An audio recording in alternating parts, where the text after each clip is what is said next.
Good evening, ladies and gentlemen. Welcome to Sequoyah High School in the War Lodge for tonight's playoff contest in the Region 7-6A. Before the introduction of the lineups for the first game, we ask that at this time you please rise as our national anthem. We'll do it after the anthem. Please rise at this time for our flag and national anthem. So as soon as we come out of the national anthem, send me in, all right? Second I sit down.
Good evening, ladies and gentlemen. The War Lodge here at Sequoyah High School, Region 7-6A. Tournament here tonight. The first matchup of the evening for the 6 o'clock game is going to feature the hosting Sequoyah Lady Chiefs taking on the 7-seed Chattahoochee Cougars. I'm Chase Shaffer. Joining me in the booth is Will Cooper. Will, thank you for joining us here tonight. Hey, man, glad to be back. We turned from 1 game into 3 games into 5 games, so let's keep it rolling. You're starting to be a staple here. We want to go ahead and thank WLJA for letting you off the porch. Absolutely. Thank you guys over there in Jasper. Appreciate you letting me come on down and help a local high school out.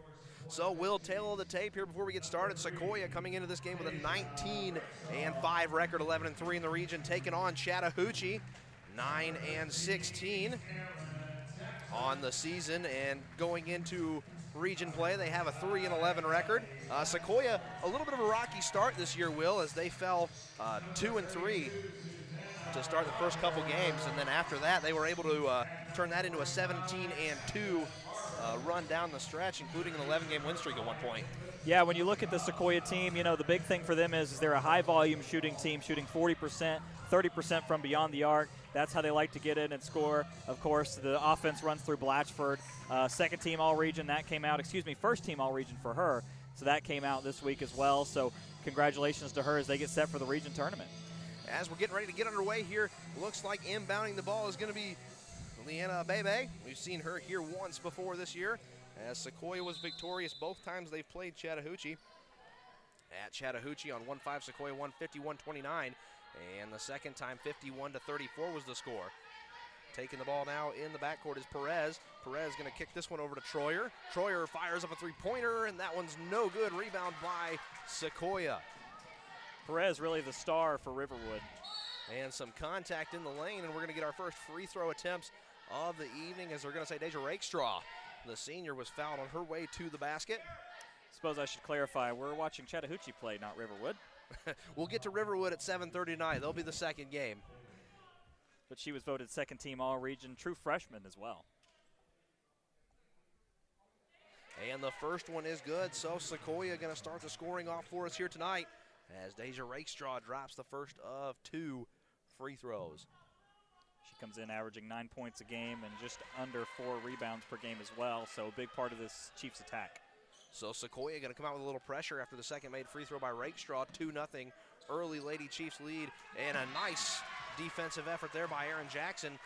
As the ball sails out of bounds, it'll stay Chattahoochee basketball, but Sequoyah bringing the pressure early on the backcourt. No doubt about that. Don't make anything easy for them to begin with. Get out to an early lead here if you can. Perez with the basketball between the legs dribble. She'll get it back after the pass from Mary Troyer. Cotton moving around the perimeter, now gives this one back to Perez, who almost loses her footing, steps back, but here comes Rogers. She picks up her dribble, and she's able to find a Bebe right on top of the Chiefs logo. 7:10 to go in the first quarter. Cotton has this one. She's going to be shadowed by Rogers. Driving in the lane, and that one's going to be stolen by Ellie Blatchford. She's in a foot race to the basket. She goes up and lays that one in, and a chance to convert on the and one. Very nice there. Stay patient on the defensive side. Sometimes when an offense gets a little bit of a setup, you sometimes get happy feet and don't keep position. Good job there by Sequoyah to keep everything in front of them. And then obviously, as we mentioned, Blatchford does such a good job, was able to take advantage of the breakaway and set up a three-point play. Not the start Chattahoochee was looking for. 2 fouls in the first minute of the contest, and about to go down 5-0 as Blatchford sinks that free throw. Three-quarter court press now for the Chiefs. Perez gives this one back to Cotton, who finds Troyer. Troyer gets trapped, gets it back to Perez. Correction, that was Abebe. Now Perez drives the lane and draws some contact, and they're going to say she double dribbled after she ran into the brick wall that is Tafton Barber. Yeah, that was a good no call there. Tafton had her feet set, did a good job just staying in place. Put those hands up, that way you don't draw any contact with your hands. Rogers drives in almost untouched, kicks that one out. The three-pointer no good for Sequoyah. And here comes the pressure again, but they're going to relent and let Perez bring this one into the near court. Poked away again by Blatchford. This thing about Blatchford is that when you look at the score sheet there, 17 points per game, almost 5 rebounds per game, but the defensive side is where she's so good at, and you can really see that in effect here early.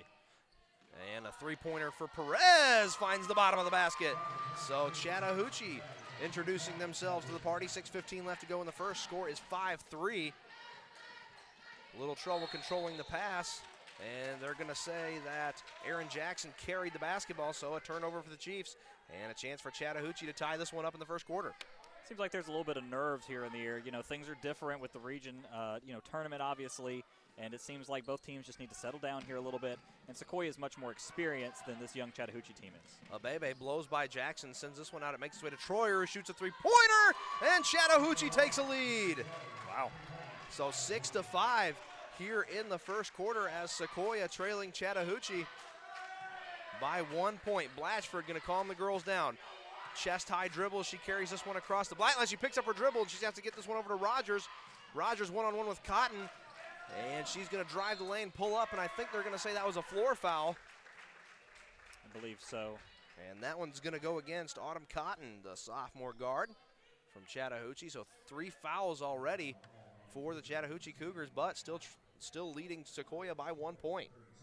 And this is kind of an interesting start because Chattahoochee is historically not a team that shoots the ball from beyond the arc very well in this season. So kind of surprised to see them get out to that early, and we'll just have to keep an eye on it and see. So Rogers makes the first free throw to tie this one up. A chance to put Sequoyah back out in front here with 5:37 left to go in the first quarter.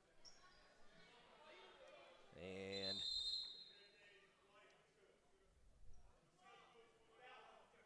still having a discussion here, not sure what's going on. Well, so there was a discussion going on, but then a delay of game on Aaron Jackson, I believe, down there. Something with, I think, it looks like her hair might have got caught in an earring, or maybe she had an earring in, I'm not sure. But anyway, just a warning, so convert the final free throw there. Sequoyah back out in front by 1 point, 7-6. Trap, and Rogers is going to reach in, but that one's going to go out of bounds after 2 Chiefs trapped Perez as she crossed half court right there in front of the scorer's table. Good job, just not letting them have anything easy here early.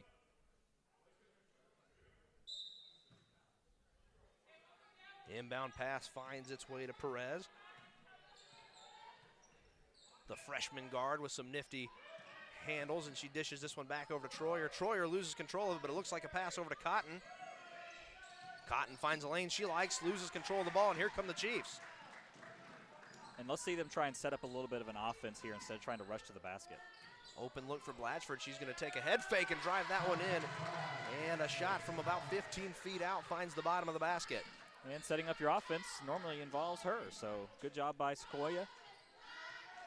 9-6, your current score, 5 minutes left, and they're going to have a 10-second violation on Chattahoochee. So the pressure in the backcourt starting to get to Chattahoochee as Sequoyah putting the press on heavy here in the first half. Yeah, when you look down the lineup card here, you got sophomore, freshman, and a couple of juniors in the lineup here for on the floor for Chattahoochee, so you kind of see that inexperience here early. Blatchford drives and kicks that one back out to Jackson.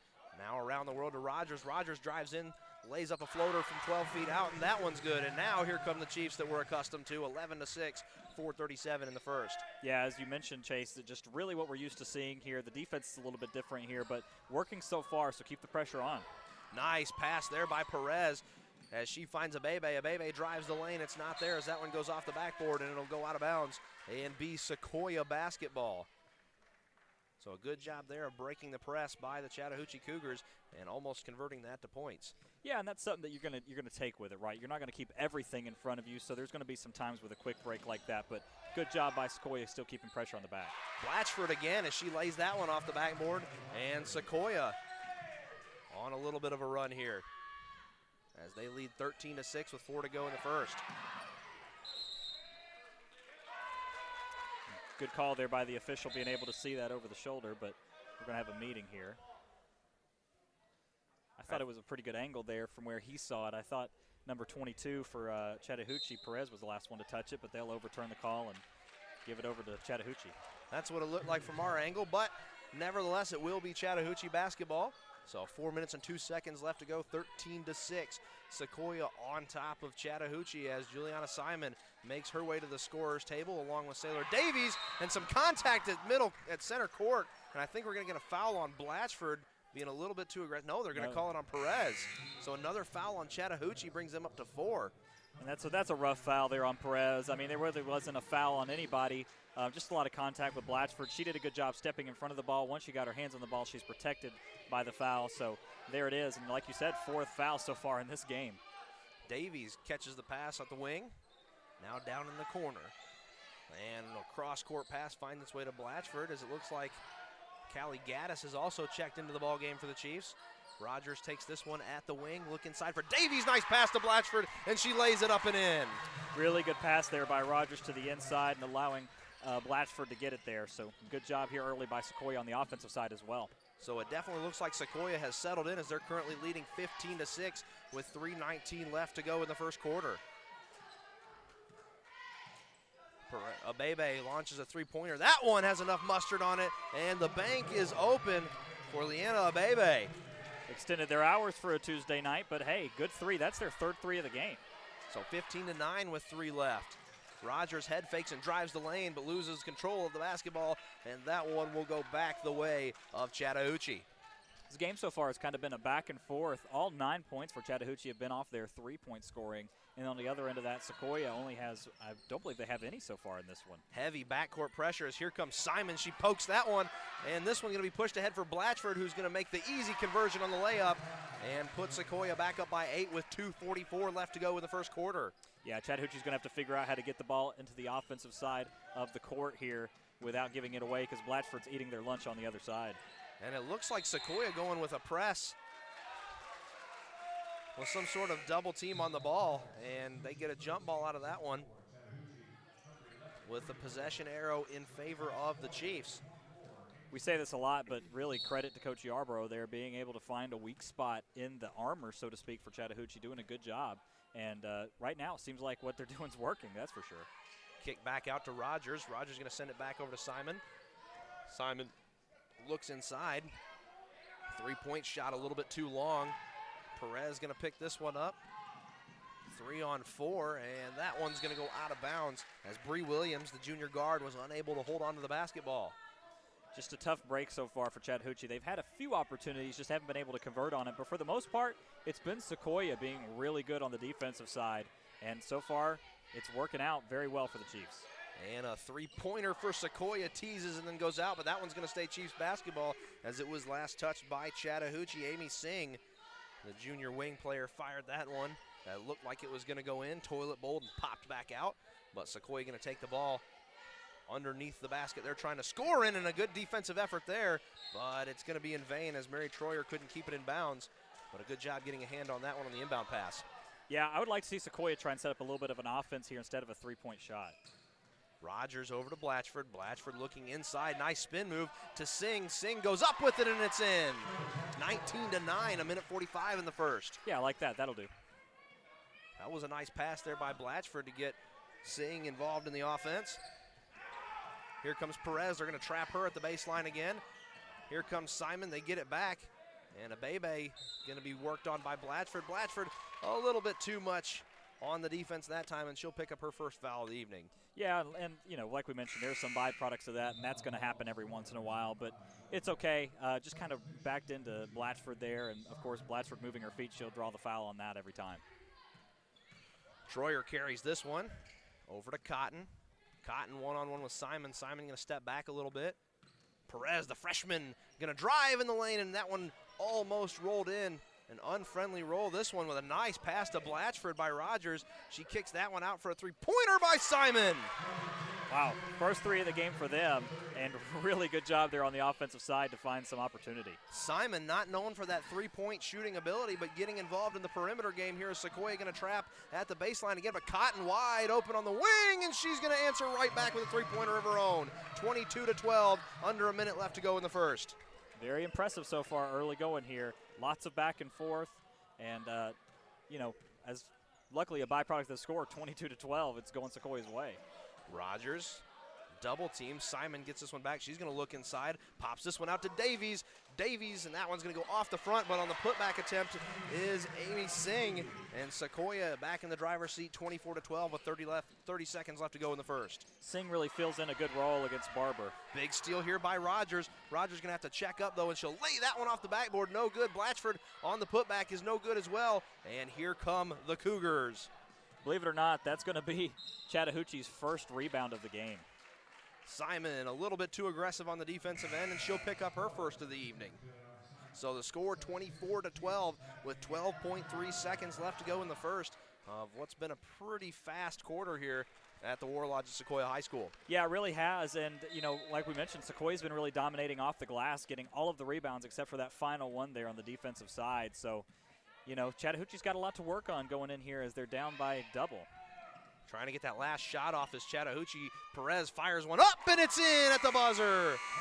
Great job there by Perez to keep the play alive, and she launches a three-pointer to close out the first quarter, and that'll bring it a little bit closer at the end of one. Your score, Sequoyah 24, Chattahoochee 15.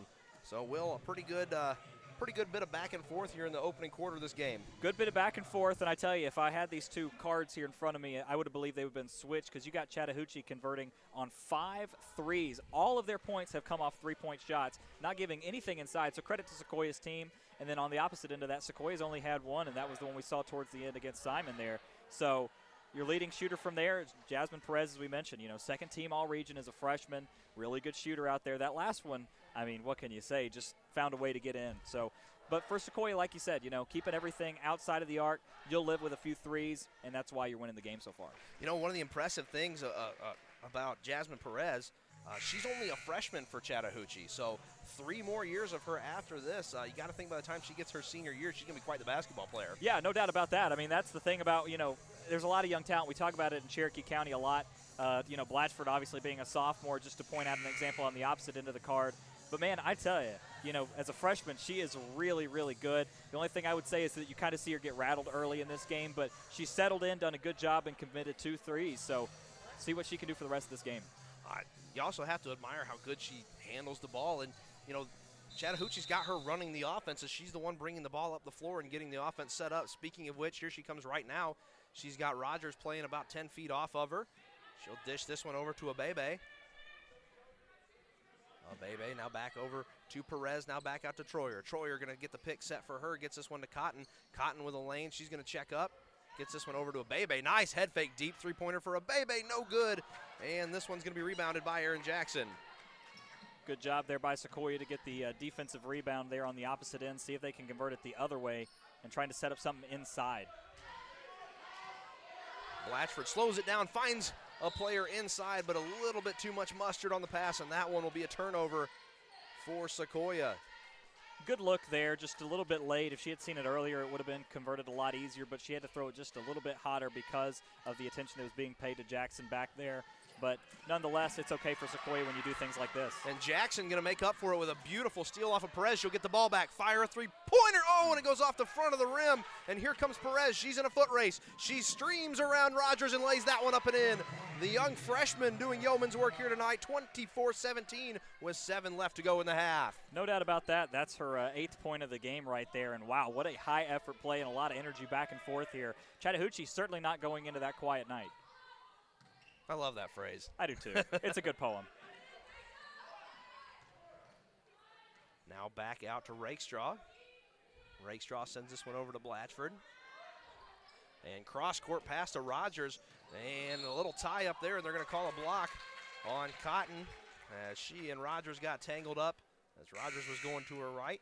So another foul coming up for Chattahoochee. 24-17 your score, 6:37 left to go in the half. Sequoyah has not scored in the second quarter. I'd expect that to change right here. It's like we mentioned, Blatchford getting the ball here at the top of the key, and they're trying to set up more inside looks there, as you can tell by the back and forth passes and trying to get underneath on this Chattahoochee defense. And a cross-court pass back to Rogers. Head fakes, leaves that one for Blatchford. Now over to Rakestraw. Rakestraw fires up a 3. Offensive rebound for the Chiefs. It's Rogers. She lays that one up off the glass and in. And Sequoyah steps it back out to a 9-point lead, 26-17. Really good by Rogers. Averages about 5 rebounds per game and close to 7 points per game, working her way up to that number. Cotton long 2, no good as that goes off the front of the rim. Barber with the rebound for the Chiefs. And here comes Rogers. Rogers finds Jackson, but she's unable to hold on to it, and it's another turnover. Here comes Cotton. She's got Barber to beat. Barber sets her feet, and that one goes off the backboard and then off the rim. A rebound for Sequoyah. Nice job there by Barber to get set and not allow the shot to go in. That's exactly what I was going to say. Textbook, just get in the way, make them readjust their shooting hand, and it works perfectly. Long 2 for Blatchford is no good, and the second try is good. And going to go to the line to convert the 3-point attempt is going to be Aaron Jackson. Good job underneath there. By the way, quick shout out over there to Art Mosley. Appreciate you tuning in, buddy. Of course, a assistant coach for the boys team and then the head coach for the freshman team. So they'll be in action a little bit later as well. So we appreciate you tuning in, partner. So Jackson with an opportunity to convert on the 3-point play.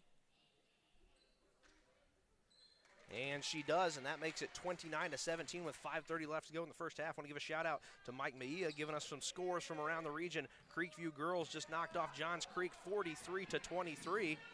Wow. And a trap along the baseline. Troyer gets through it though. Nice job there and leaves Abebe all by herself beyond the arc. She doesn't take the shot.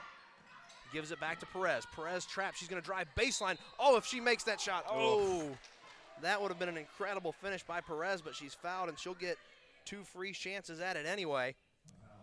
We don't have an official height for her, but I would say, judging by the people that she's standing next to, maybe 5'5", 5'6", but on that shot there, she came really close to the rim. She is an excellent jumper. So the first one with a high bounce off the back of the iron falls in. So 29-18 your score with 5:09 left to go in the first half. And she's got half the point. See if she can go to above that number, and she can. And the second one is good as well. So Perez having a career night here in the Region 7 6A tournament. 29-19 your score, though, as Sequoyah still up by double digits. Nice look inside. Rogers all by herself beyond the arc, and she sinks that one. That'll work every day of the week, including on a Tuesday. 32-19, Sequoyah going back to that press. Simon headed back to the scorer's table for the Chiefs. And a steal by Rogers. They're going to say she didn't keep it in bounds. I was kind of surprised they didn't call it a kick there just because she kind of stuck her foot out. Now, she was planting, but it looked like she was just trying to get in the way of it, but nonetheless. So Simon going to give her fellow senior a quick rest. Sequoyah with the press. And able to be broken by Chattahoochee. Blatchford finds Troyer, and they're going to trap at the half-court line. Now they get it over to Perez, and Perez walked with it, but if she hadn't, boy, she'd have drained that one with the step-back three-pointer. Boy, 3 more years of Perez for Chattahoochee. Yeah, and, for everybody in the region, man, this is kind of a preview of what you can expect to see as she's really grown in this year. And, like we mentioned, second-team all-region, we knew she was good, but really on fire so far tonight. She's got over half the team's points, as we mentioned. Inside look no good, so they'll bounce it back out. Blatchford all by her lonesome for 3, and she sinks that one. 35-19, 4:10 left to go in the first half. Normally in a game, she gets about 1 or 2 of those, so that'll be her first of the night, so on pace for that. And a trap, and we're going to get another jump ball as Cotton got tied up with, I believe, that was Gaddis. You got that right, my friend. So with 4:01 left to go in the first half, Sequoyah starting to pull away with this one. They lead by 14, 35-19. Blatchford's got 14 points, and Rogers has 9 as it stands right now for the Chiefs. Chattahoochee just has no answer for the press right now, and you're kind of seeing them try to do the same thing on the defensive side, but Sequoyah passes the ball so well they're able to break it. Gaddis to Davies, who finds Simon. Simon gets this one over to Gaddis, who finds that one inside, takes a shot at it, no good from about 8 feet away. And here comes Chattahoochee again now to the other side of the floor. Abebe picks this one up, passes this one, and it makes its way back out to Perez for 3. No good as it goes off the side of the rim. Wide open look for her. You kind of get the expectation that she might get it in there, but just a little bit off to the left. Blatchford taking her time, throws that one over to Simon. She's already got one on the night. That one's going to be a little to the right and picked up off the glass by Abebe, who pushes this one ahead to Troyer. Troyer's got 3 defenders on her. There's got to be an open Cougar somewhere. They find Perez. Perez dribbles through traffic, goes down in the paint. We're going to get another jump ball here as Sequoyah just plays that get to the basketball defense. Will, we saw that a lot during the Johns Creek game, as that was just an absolute wrestling match between the girls. No kidding. Johns Creek came in, called the Gladiators, and that was for a definite reason because there were lots of fights that ended up on the ground. I shouldn't say fights, but skirmishes for the ball, more like. And, that was the first one we've seen hit the ground, at least so far in this one. Cotton takes this one. Simon comes out to meet her at the three-point line, swings this one over to Perez. Perez one-on-one with DeMauro. Troyer one-on-one with Davies outside the wing. Now she's going to switch off with Simon. Simon shadowing the basketball beyond the arc. Nice head fake there and driving into the lane is Cotton, but that one not enough steam on it as it goes off the side of the glass. Ooh. And they're going to say Simon stepped out of bounds. Wow. So a turnover here for the Chiefs with 2:28 left to go in the half. 35-19 your score. And I think at the next stoppage of play, we're going to have to go ahead and run through some sponsors, Will, because we haven't done that yet in the first half. It's been a quick one. I was kind of surprised with the call there, but he's standing right on the baseline, so nobody gets a better look at it than him. Perez gets us. Whoa! Simon gives a forearm shot to Abebe on the screen. I know Callie does. I know Juliana doesn't like it, but she definitely gave her a forearm shot to get her out of the way on the screen. Yeah, and Coach Yarbrough was kind of surprised by the call as well. Going up against Abebe like you mentioned, but I thought it was a pretty good call as well. Yeah, she definitely extended that arm out to get rid of her. Perez drives to the lane, 4 Chiefs on her, no good on the shot. And here come the Chiefs, 3-on-3 back the other way, kicks this one out, and a big 3-point shot attempt goes off the side of the rim by DeMauro. 2:08 left to go in the half, still 35-19. Sequoiah's trying a lot of three-pointers here, and they're just not shooting with their normal efficiency. But if they're able to, watch out. And Abebe unable to find the bottom of the net on that one. Here comes Rogers. Over to Davies, now inside, and a reach around there on Maya Atala, the senior power forward for Chattahoochee. And you kind of see Sequoyah, I've been saying, they're trying to go to the inside there, but they're kind of setting that up on the inside so they can dish it back out to the outside because Chattahoochee's rallying to the ball right there, and you're kind of trying to see them dish it back out with cross-court passes and things like that. So finally, our first time out of the game with 1:51 left to go in the first half. Will, let's give our sponsors a shout out here. Our gold level sponsors, Buffalo's, where everyone is family. That's the Riverstone Parkway in Canton. And our black level sponsors, Food Basket Deli, home of the best Phillies in town, Cycle Works Sanitation in Ball Ground, Georgia, and the Barbie Lackey Financial Group, and finally, Beato's Bar and Grill in Hickory Flat. So, a game that's been really a really quick pace back and forth. We'll see Sequoyah on top of Chattahoochee by 14 with 1:51 left. What do you think the conversation in the huddle is for Chattahoochee right now? Well, I think the answer is you got to find a way to pass the ball down the middle, right? I mean, that's the thing is that as soon as you don't even take it across half court and you're already getting pressed, so they got to find a way to try and set something up. Maybe one of those times where you have to try and cherry pick them off the back end, leave somebody back on the defensive side, and just try and set up the offense right now. Because Sequoyah really isn't doing very well on offense. They're not very productive when they have to set it up, but when they get the fast breaks, it's such an easy 2 for them. They're going to convert it almost every time. Will, looking to our left right now, we've got the Cambridge girls team. They're all sitting here in the bleachers. You got to think they're scouting the winner of this game. Right. I mean, that's the thing. Region tournament time, right? So everybody's got to check out for everybody else. So seeing who wins this one and kind of sizing up your opponent, so to speak. Inbound pass now finds its way for a three-point attempt. No good on Deja Rakestraw's long shot. Ooh, some fancy handles there by Perez, but ultimately gets the ball taken away from her, and a jump ball is the call, as Jackson was not fooled by the fancy footwork. And that's the thing about Sequoyah. I mean, I believe this is the third or fourth possession change here, but it'll be Sequoyah ball, I believe, with the possession arrow. Sequoyah has forced several jump balls so far this game. 1:38 left to go. Possession arrow changes over to Chattahoochee, 35-19. Blatchford wide open as she goes to the basket. That'll work every time. Try and set it up inside, get your starter run on the back end there, and it's a wide open with the left hand there. Great shot by Blatchford. 1:21 left to go in the half, and that pass is going to find its way to the Sequoyah Chiefs bench. So another opportunity for the Chiefs to extend this lead before the break. Well, that's what Chattahoochee's going to have to do. They're going to have to start passing the ball a little bit faster and with a little bit more vigor, because Sequoyah right now dominating them and being able to step in the way of the passing lanes. Got to convert it faster. Davies finds Rakestraw down in the paint, and we're going to get a traveling call. So this one will come back to Chattahoochee. 37-19 with 1:08 left. And Sequoyah putting the pressure on again. One dribble and a pass back. Troyer now back to Abebe.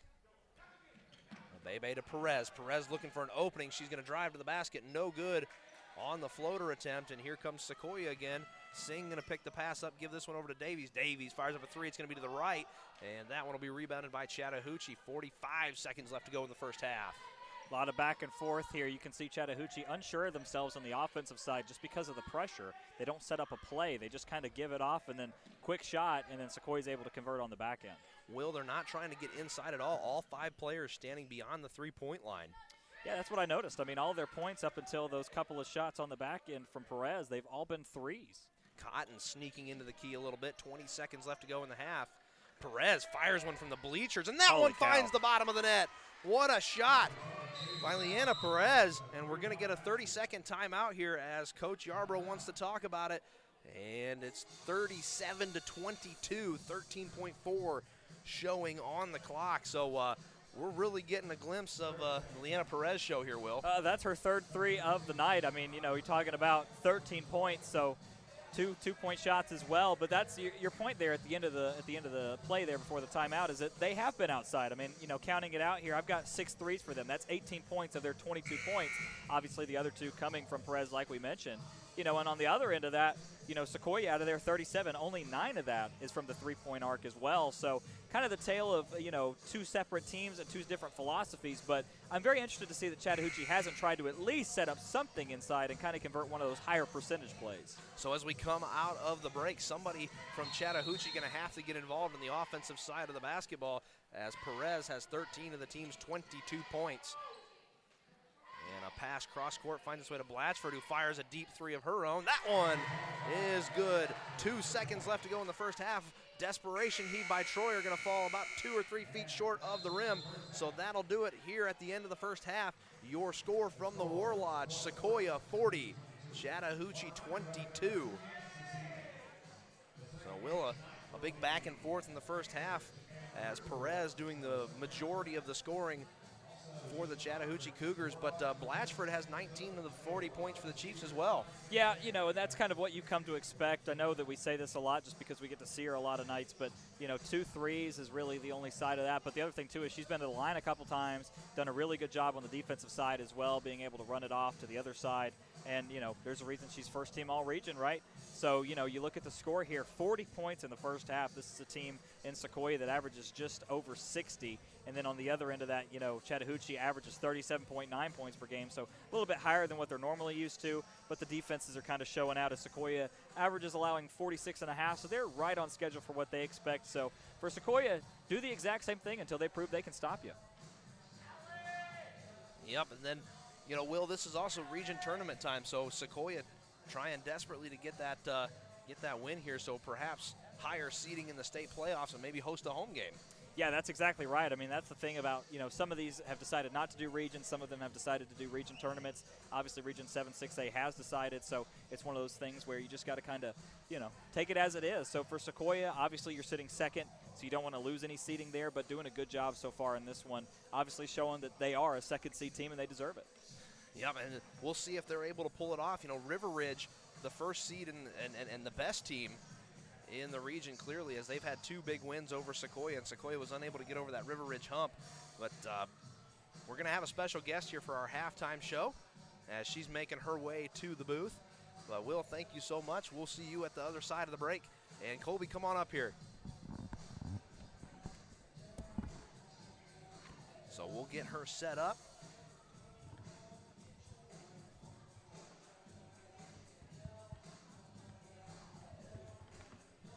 And yes. Oh, they're not plugged in. There you go. And pull that down. There you go. Ladies and gentlemen, joining us here in the booth for our halftime interview is Colby Cardin. Colby, you used to play here before. How do you think the girls are doing tonight? Oh, I love watching the girls play. They're really entertaining to watch, actually, and I think Coach Arbro does a really good job with them. I knew that he was not nervous coming in to Sequoyah because he was at Northview, which is a really good program, but I think he enjoys all the girls, and they definitely play with a lot of energy. They do. Coach Arbro has done a fantastic job here with the girls.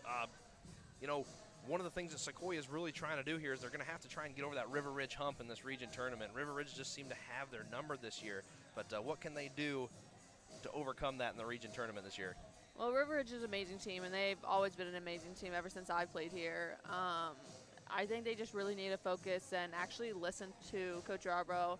I think a little bit of the season, they try to do their own thing because they are all amazing players, and they definitely play together, but definitely it's listening to the game plan and watching film and studying them. I think that if they do that, and they'll make it far in region, even into state. Another interesting tidbit, in the regular season this year, the Lady Chiefs have not lost to a team outside of Cherokee County. So what does that say about the state of Cherokee County basketball as a whole? I mean, Cherokee County, I think, recently has been probably has one of the best regions in this area. Now this year, I wouldn't say they have the best teams. I think the girls this year definitely have the advantage and stuff, but I mean, I think it'll definitely hit them when it gets to state, just not having that tough competition like they normally do. But I think again, if they just listen to coach and watch the game plan, I think they'll do perfectly fine because they're a very, very good team. Colby, a brutal crossover schedule this year for 7A for 7-6A because they're going to get Region 6, Wheeler, Kell, Pope, some really formidable opponents on the Cobb County basketball side of things. What do we have to look forward to state playoff-wise for those crossover games? I'm excited, actually. I obviously with the boys, I don't look at the girls' side as much, but both teams, especially in that Cobb County side, is super strong since I did play at Sprayberry, and I did know those teams were always a tough competition to play by. I think it would be a good matchup between both teams. So, Colby, what have you been up to since graduation? So I go to Reinhardt now, and I help out with the football and baseball team there. And then I did sign for basketball, but unfortunately I don't play anymore. That's right. I actually had a phone call with Mike DeVader the other day. Yeah. So we got to talk to him. He said you guys could definitely use all the help you get with that Reinhardt athletic program. But, Colby, thank you so much for joining us. You're a natural interview, and that's not surprising knowing who your dad is. Yeah. And it looks like he has definitely brought you up in the interview phase very, very well. So thank you so much for joining us. Thank and you. If you want to give anybody a shout out as we close the interview, please feel free to. Obviously shout out my dad, and good luck for tomorrow and the boys team because it's going to be a very tough game, but I think they'll pull it out and get the win. Thank you for joining us, ladies and gentlemen, here on Chiefs TV. Once again, thank you, Colby, for joining us here in the booth. We'll be right back after a short break, fans. Once again, your score at the end of the first half, Sequoyah 40, Chattahoochee 22. We will be right back momentarily here on Chiefs TV.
That's why I can never run for president.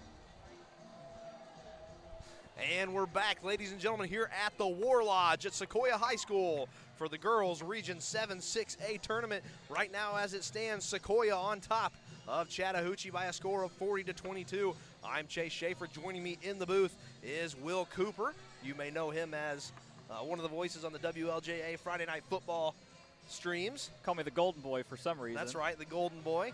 So the Golden Boy getting down with the black and gold here tonight at Sequoyah High School. That's not true. We're trying to be as non-partial as possible, but right now the scoreboard is partial, and it's partial in favor of the Sequoyah Chiefs as they're sporting an 18-point lead coming into the second half. Tail of the first half, it has been all Leanna Perez for the Chattahoochee Cougars, and it has been mostly Ellie Blatchford for the Sequoyah Chiefs. Perez has 13 and Blatchford with 19 respectively. Yeah, and it's really been about the fact that Chattahoochee has kind of been dominated on the inside. Pretty much all of their points except for 4 have come off of three-point shots. Then on the other end, Sequoiah's been able to dominate with the press coverage and being able to force them to give up some turnovers and then convert on the back end. So a Sequoyah team that normally shoots a pretty good amount of threes only has 4 on this one. Not taking that lightly. That's still 12 points, and that's averaging about 8 a game. But, wow, you know, for what can you say except you got 40 points on the board, and it's really all been mostly on turnovers. As the officials make their way to the floor, inbound pass to Perez. Perez finds Troyer. Troyer checks up her pass, now sends it over to Cotton. Cotton going to take her time now. She's going to move. Cuts back. Nice job there with the ankle breaker, and she almost makes the three-pointer. There's a nice crossover there, move by Cotton. Boy, that would have been really cool if she could have finished on that shot. Somebody that films the game, you hate to see that because you always want that play to convert. Definitely want that one to make its way onto the highlight reel as Blatchford's shot no good. She goes down inside the paint, is able to get the pass off. And Coach Yarbrough called a 30-second timeout after Blatchford went down, so 7:26 left to go in the third period. Nobody has scored yet. 40-22 the score. Will, another interesting thing, these Sequoyah Chiefs, they have not lost to a team outside of Cherokee County this year. Yeah, we talked about that when they played Johns Creek. You know, we were kind of surprised by that fact, but, you know, it really says a lot. And the other thing about that is, you know, we talked about it over break, is that Creekview beating Johns Creek, you know, 23-20 now. So, or excuse me, 43-23 the final score, so a 20-point victory margin. You know, kind of makes things interesting over there for the Grizzlies as well. And then obviously River Ridge being the first seed in the girls region as well. So for Sequoyah, you just got to keep your eye out there, but they're doing a really good job here and really kind of proving why they're the second seed. And shout out to one of our viewers right now after this three-point shot finds the bottom of the basket for Aaron Jackson. I want to give a shout out to Mike Mia for giving us that Creekview Johns Creek score. We appreciate you feeding us that information on our live chat here on Chiefs TV on our YouTube page. Perez, I think she might have got away with a double dribble there, but she picks up the basketball and feeds it over to Abebe inside for Atala, and she draws contact, but they're going to say that went off a Chief. So it'll stay Chattahoochee basketball, but no foul on the contact. Maybe got a hand on it in there, but you see now they're trying to set up something inside because they had absolutely nothing working towards the end of the first half. Trying to come up with an answer as Perez launches another three-pointer that hits its mark from a long way away. Will, we saw her hit one almost from the bleachers earlier in the game. Yeah, that's her 4th of the game, and coming into this, she's not known for her three-point shooting really, but wow. Ball over to the logo, 43-25 your score. Hold that thought as Susanna Rogers is going to drain one to make it 46-25. And that's her second of the night, so trading threes back and forth. Sequoyah will take that all day long with a 21-point lead in this one. Ball over to Troyer, now back over to Perez, who finds Cotton. Cotton going to take her time. Abebe. Now back over to Cotton. Chattahoochee taking their time. Nice drive in the lane and a floater laid up, no good. Barber on the rebound for the Chiefs. And here comes Susanna Rogers. That's the hard part for Chattahoochee is they really only get one shot. They are absolutely not rebounding against this Chiefs team. Blatchford for three. No good. And a second opportunity is going to be taken by Jackson. Jackson fires up a shot from the free throw line. No good. And some contact down in the paint trying to get the rebound. And that one will stay Sequoyah basketball as they're going to say it went off of Troyer. Yeah, and I believe that's a good call. Tried to reach out with her hand and get it there. And another timeout called. This one going to be by Chattahoochee, so let's knock out those second half sponsor reads. Our gold level sponsor is Buffalo's, where everyone is family, and that is the Buffalo's here on Riverstone Parkway. Black Level sponsor, Beato's Bar and Grill here in Hickory Flat, Barbie Lackey Financial Group, Cycle Works Sanitation of Ball Ground, Georgia, and last but not least, Food Basket Deli, home of the best Phillies in town. Chase, I know you're not from around here, but have you been to a Buffalo's Wing Bash night? I have not been to a Buffalo's All right, Wing anybody Bash from night. Canton knows what I'm talking about right now. You have to go to Buffalo's Wing Bash night, man. I'm telling you, for the value that you get and the amount of wings, if you're a wing guy, I am a wing guy. you got to go. It's perfect. It's great. I am definitely a wing guy. I believe it's Wednesday nights, so. The drums aren't too breaded, are they? No. Good, Buffalo good. wings are good, and they keep them rolling, brother. Susanna Rogers is going to drop that one from beyond the arc, and Sequoyah on fire from three-point range as they push this one out to a 49-25 game. Rogers having a really good game so far. Normally a rebound specialist averaging 4.6 and only 7 points per game, but she's already got 9, and that's 3 threes making that number. Troyer sends that one back to Cotton. Cotton finds a Bebe at the wing. Still keeping it around the perimeter, double team on the basketball like Sequoyah's been doing all night. Troyer head fakes with the 3, now a Bebe. A Bebe creeping in towards the three-point line. Troyer going to fire one from three-point land, no good. Blatchford on the rebound. Here comes Ellie Blatchford. Blatchford going to carry this one over half court. Now over to Rakestraw. Rakestraw drives the paint and puts that one in off the glass. Really good job there by her to get inside and put up a nice 2 there, finding some opportunity inside and making it happen when there really wasn't any. Perez fakes the step back three-pointer, gets this one over to Troyer, who kicks this out to Cotton. Cotton going to step up now, gives it over to a Bebe. A Bebe going to take her time, coming back out to the gray line. Good defense by Sequoyah. Don't let her drive to the basket. Cotton, inside look, and it looks like Sequoyah's been double-teaming the basketball the entire night. Yeah, and I think the other thing, too, is that when you know the offense runs through Perez, you can kind of lock that down a little bit as she's, just kind of having some struggles here, really. But the only thing you can say about it is that the 4 threes really help as she's got 16 points on the night. Sequoyah already having an on evening as they have scored 51 points in all 3 meetings between these teams as Troyer going to launch a three-pointer, and that one is good for the junior guard. It's her second of the night. Good job by her finding some opportunity there. That's what Chattahoochee is going to have to do. They're just going to have to work the ball around and try and find some things. Maybe not even in this game, but moving forward, you always got to keep improving in the tournament. Wow, what an inside move there by Deja Rakestraw, and that one's going to push it to 53-28 with 4:05 left to go in the third period. Rakestraw coming in 6 points now, so working towards that number where she averages 9. Perez takes the basketball. Fires that one over to Troyer. Interception by Ellie Blatchford. And here comes Blatchford down the far side baseline. Correction, the far side sideline. She gives this one over to Rakestraw. Rakestraw to Rogers. And Rakestraw going to get the basket back. And now Sequoyah shifting that offense, but no good. Blatchford going to get the offensive rebound, though. The 5'10" specialist. And a travel by Aaron Jackson stifles what was looking to be a fantastic offensive possession for the Chiefs, as checking in is going to be Gaddis and Simon, as Jackson and Rakestraw are going to take a breather. But you know why Blatchford's so good? Because she puts in the most effort on the court every night. Like that rebound right there. A lot of times your star might take a play off or something like that, but she just doesn't. She misses the shot or one of her teammates misses the shot. She's going to be in there trying to get the rebound and converts on that one, even if it doesn't turn into points. Such a big credit to her and the work ethic that she has. Troyer kicks this one out to Williams. Williams to a Bebe. Inside look. Now back out. Baseline drive. Floater no good. Singh has her pocket picked by Troyer. And Troyer going to drive back and drive that one in no good as it goes off the side of the rim. Picked up by a Bebe. Floater no good.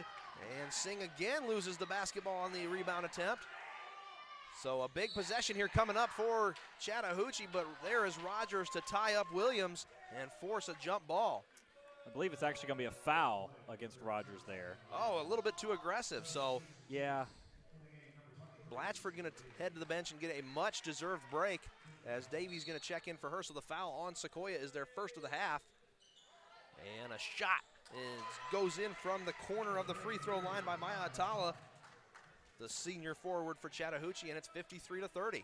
That's her first points of the night. You know, she's the tallest one out there. Kind of surprised they're not trying to run the offense through her a little bit more. We're seeing them use it down on the backside, though. Sailor Davies for 3, 53-30.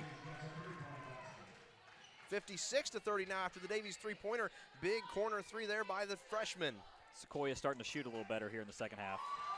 And answering right back is going to be Perez. That's her 5th of the night. Perez 1 point away from the 20-point club for the evening. Rogers now back to Davies. Davies all the way over to Singh. Singh going to look baseline. Nice drive there by Singh, and no good on the basket attempt as the iron was not kind to her. Perez going to pick up the basketball. She's got to beat Davies. Kicks that one down to Williams. Williams layup, no good. Rebound taken by DeMauro, who's going to give that one back to Rogers. Correction, that was Callie Gaddis. Good job by Gaddis to slow it down and try and set something up. Singh fires a three-pointer from the wing, and it's good. Everybody's getting in on the shooting fest now. That's her 1st of the night. They're heating up. 59-33 left to go in the third quarter. You love that reference, don't you? I do. Driving to the basket. Troyer fires a three-pointer. That one teases but comes out. And it's still 59-33 with 1:22 left to go in the third. Singh with a little bit of a high dribble. They're going to kick this one over to Simon. Simon looks inside but has that one picked off by Abebe. Abebe's got Troyer, and that one's picked off by Rogers. Two really good passes that just got stepped in front of there. It's kind of hard to see with all the action going on there. Rogers has to pick that one up the baseline. She's got to get it across half court, and that's a timeout taken by Coach Yarbrough as he was about to get a 10-second violation there as they couldn't get the basketball over the half-court line. Yeah, just kind of things working back and forth against you, kind of surprising there. But that's the thing, right, is that Sequoyah's kind of putting in some of their younger players here, so just kind of expected. The only one that was out there that was really kind of a so to speak, a leader, without a lack of a better term, but really somebody experienced was Simon, the senior over there. But everybody else on the floor is kind of young, kind of getting everybody used to it. So that's to be expected a little bit. When you're playing with 26-point lead, it's okay to be that way. So 1:02 left to go, 59-33 your score, as Blatchford on the court with 19 points. So Blatchford and Perez, the underclassmen, the sophomore and the freshman respectively, are putting on a display here for the War Lodge faithful. Also, shout out to Susanna Rogers, 9 points off of 3 3-pointers. So, somebody that normally doesn't shoot the three is having a good night over there from beyond the arc. And as we mentioned, now you've got 4 players with 1 3-point shot as well. So a lot of opportunities happening from beyond the arc, and they're kind of converting on them now here in the second half like they weren't in the first. So Blatchford back on the court after her quick vacation.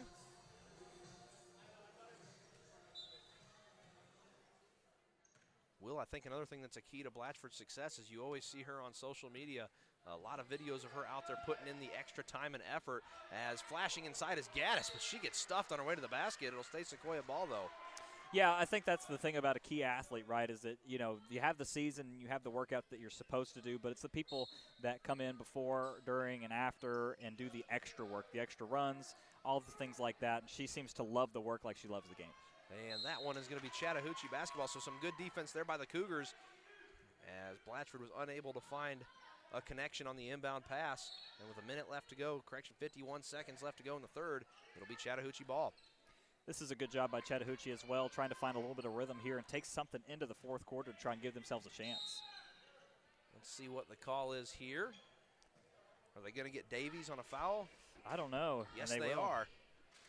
So Davies picks up a foul, 42.5 seconds left to go in the third, 59-33. Really thought that could have gone either way there. It's kind of hard to see, obviously working against us over here on the scorers table side, but good job by Abebe there to pick up the foul. Ooh, and Simon getting a little squirrely on defense as she almost pokes that one away. Cotton thought about a three-pointer, then second-guessed herself, going to pick that one up, and this one's going to go back across half court and out of bounds. So Sequoyah basketball, after an errant pass, hits the scorers table.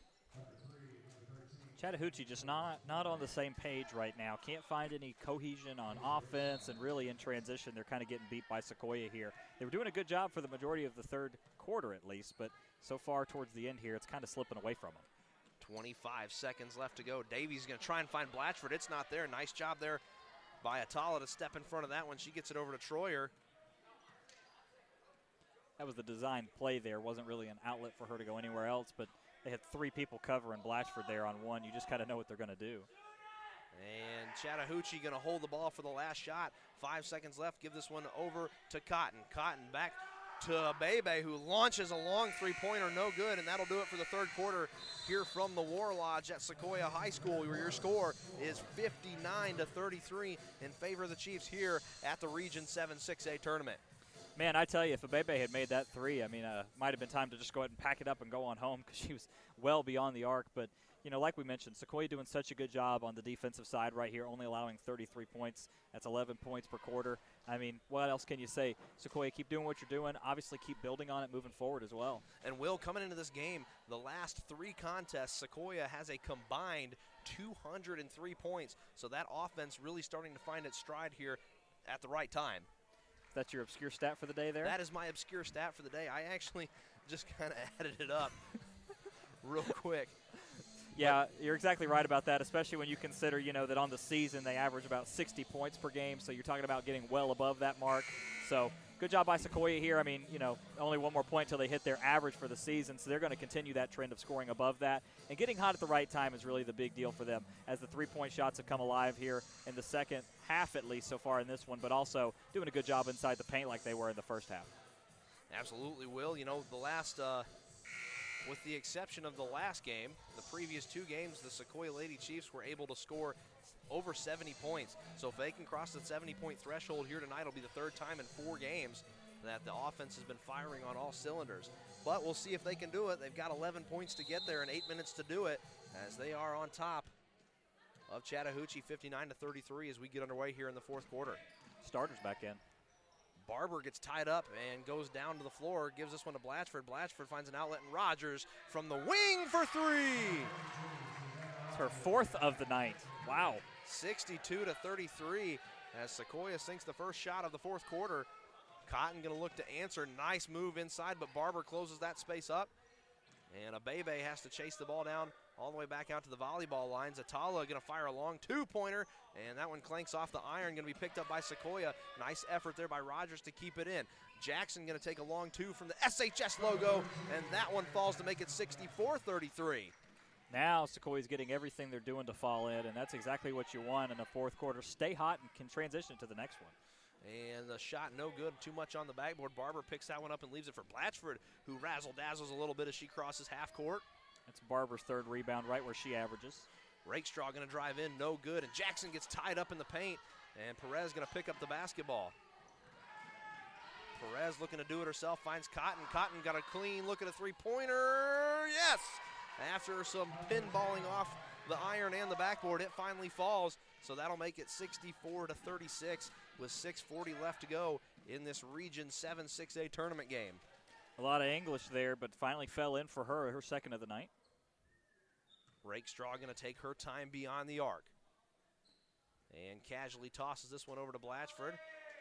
Blatchford cheesing a little bit. Now some more razzle-dazzle from Blatchford. Kicks it over to Rogers. Can she do it again? No! And that one, I believe, was last touched by Barber. They'll say it wasn't. It'll stay Sequoyah basketball with 6:16 left to go in the fourth. Your score, 64-36 Sequoyah. I believe Abebe got her hand stuck in there between her and Barber, and that's why the possession will stay in Sequoyah's favor here. Rogers fires that one into said Barber. Blatchford picks it up, though, and an and one after the 3-foot shot falls. So Blatchford now in the 20-point club with 21. And a chance here to make it 22, 66-36 with 6:14 left to go in the game. Such a unique opportunity to get to watch somebody so young be so impressive and have such a good work ethic in the game that they love. And that one goes in, so a three-point play converted on by Blatchford. Sequoyah relenting a little bit on that defensive pressure in the front court. Atala going to drive the lane, but I think that one got kicked, but they're going to call a block on Taft and Barber. So Barber picks up her first of the night. Inbound pass to Perez, and no good as that one doesn't even hit iron. So Blatchford gets the basketball. She'll be one-on-one with Troyer. Shoulder high dribble there for Blatchford. She'll drive the lane. A little bit of a Euro step. She gets that one over to Barber. Barber's shot no good, and she's not sure if she lost her footing there, but they're going to get her on her second foul in about 30 seconds. That's a little bit too aggressive there on Atala. Yeah, didn't use her hands, but kept walking forward, didn't set the feet there, and, you know, just a little bit too much contact. And Barbara's big. I mean, she's 5'11", you know, just stands tall underneath the brim there. And what else can you say? But, you know, second foul of the night, not bad for really your center. Here comes Perez driving the lane, and that one no good. Barbara, a good job that time getting her hands up. She does a good job getting her feet set most of the time. She just caught a little bit behind it for the past 2 times, but made up for it there. Aaron Jackson with the and one. So 69-36 as Jackson going to go to the line and try to score 70 points for the 3rd time in 4 games for the Lady Chiefs. 5:25 left to go in the 4th. And Sequoyah well in the driver's seat with the foot on the gas here. Yeah, no doubt about that. Don't let up yet. I mean, still got a lot of games left to be played, and keep the energy going into the next one. And that does it as Jackson hits her free throw. 70-36 your score. As here comes Cotton. Cotton going to lead the Soldiers down the floor. Waiting for the troops to get set up. She looks inside, bounces it back out over to Abebe. Abebe finds Troyer.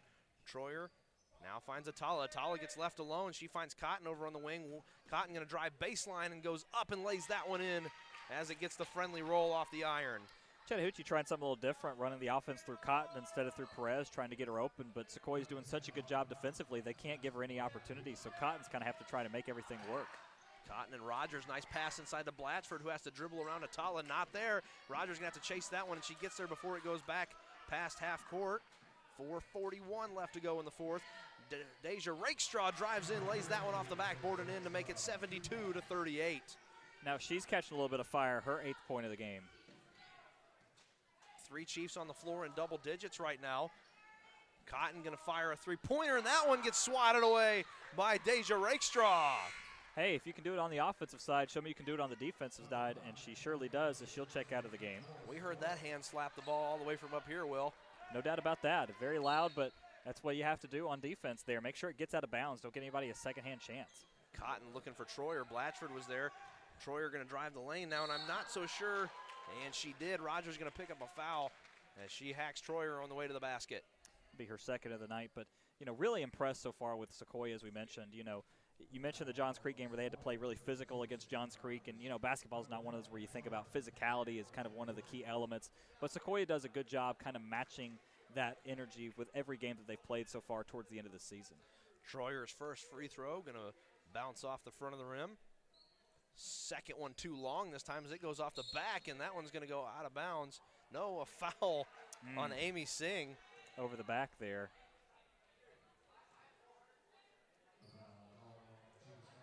I didn't see anybody near Singh. So inbound pass to Abebe. Abebe going to jack up a 3-pointer, and that one's nothing but net. That's her 2nd of the night. That'll work. So 72-41, and a little bit of a press here from Chattahoochee. Gaddis going to find Jackson. Jackson going to try and cross over Perez. Perez sticking to her like glue. Blatchford going to strike a pose for Troyer.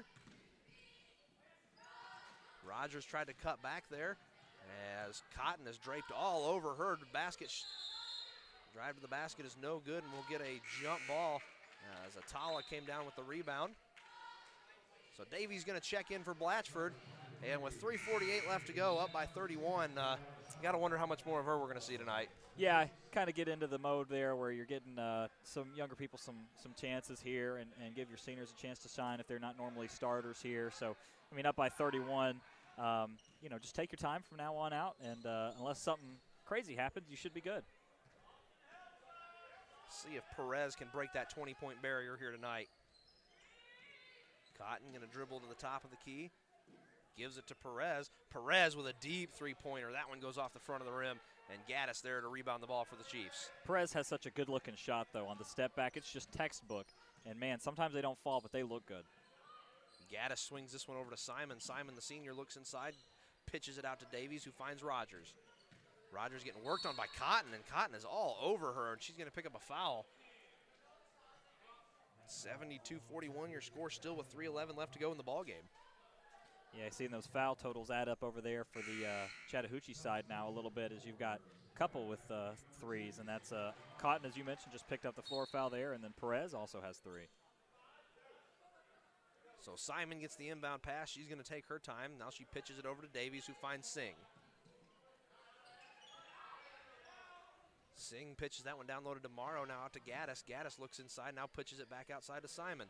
Simon going to fake with the ball. She'll drive in the lane, and down she goes. So Simon going to head to the charity stripe for 2.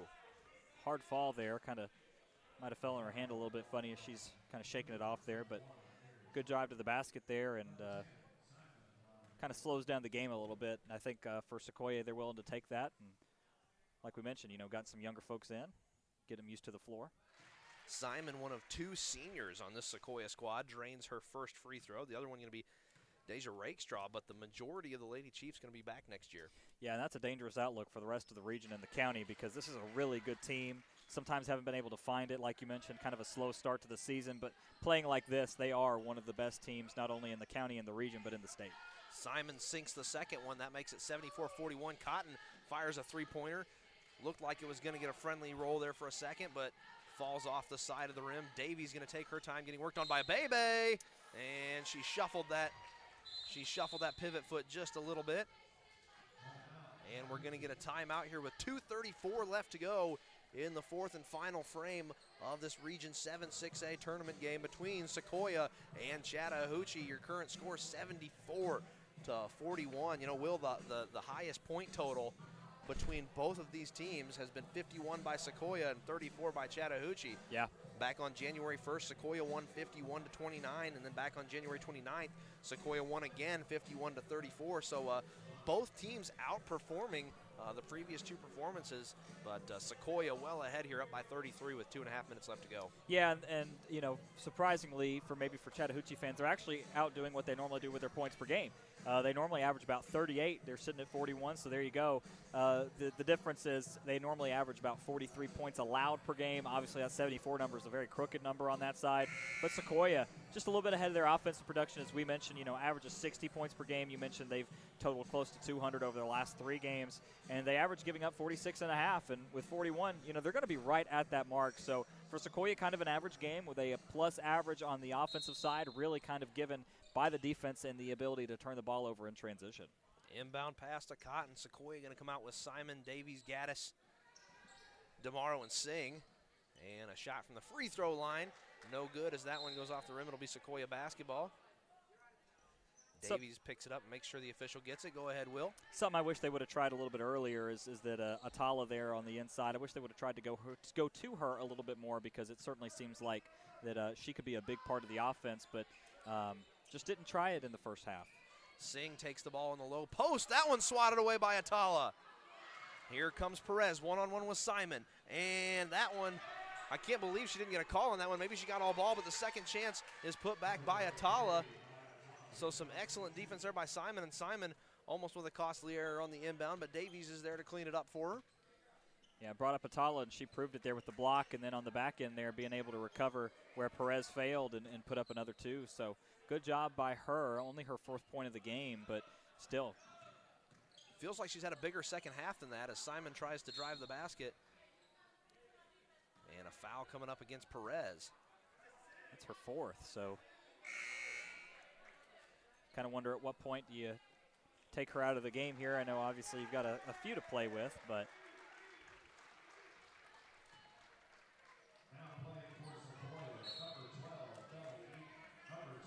a minute 35 left to go, 74-43, and a chance for a turnover there for Troyer, but DeMauro going to recover.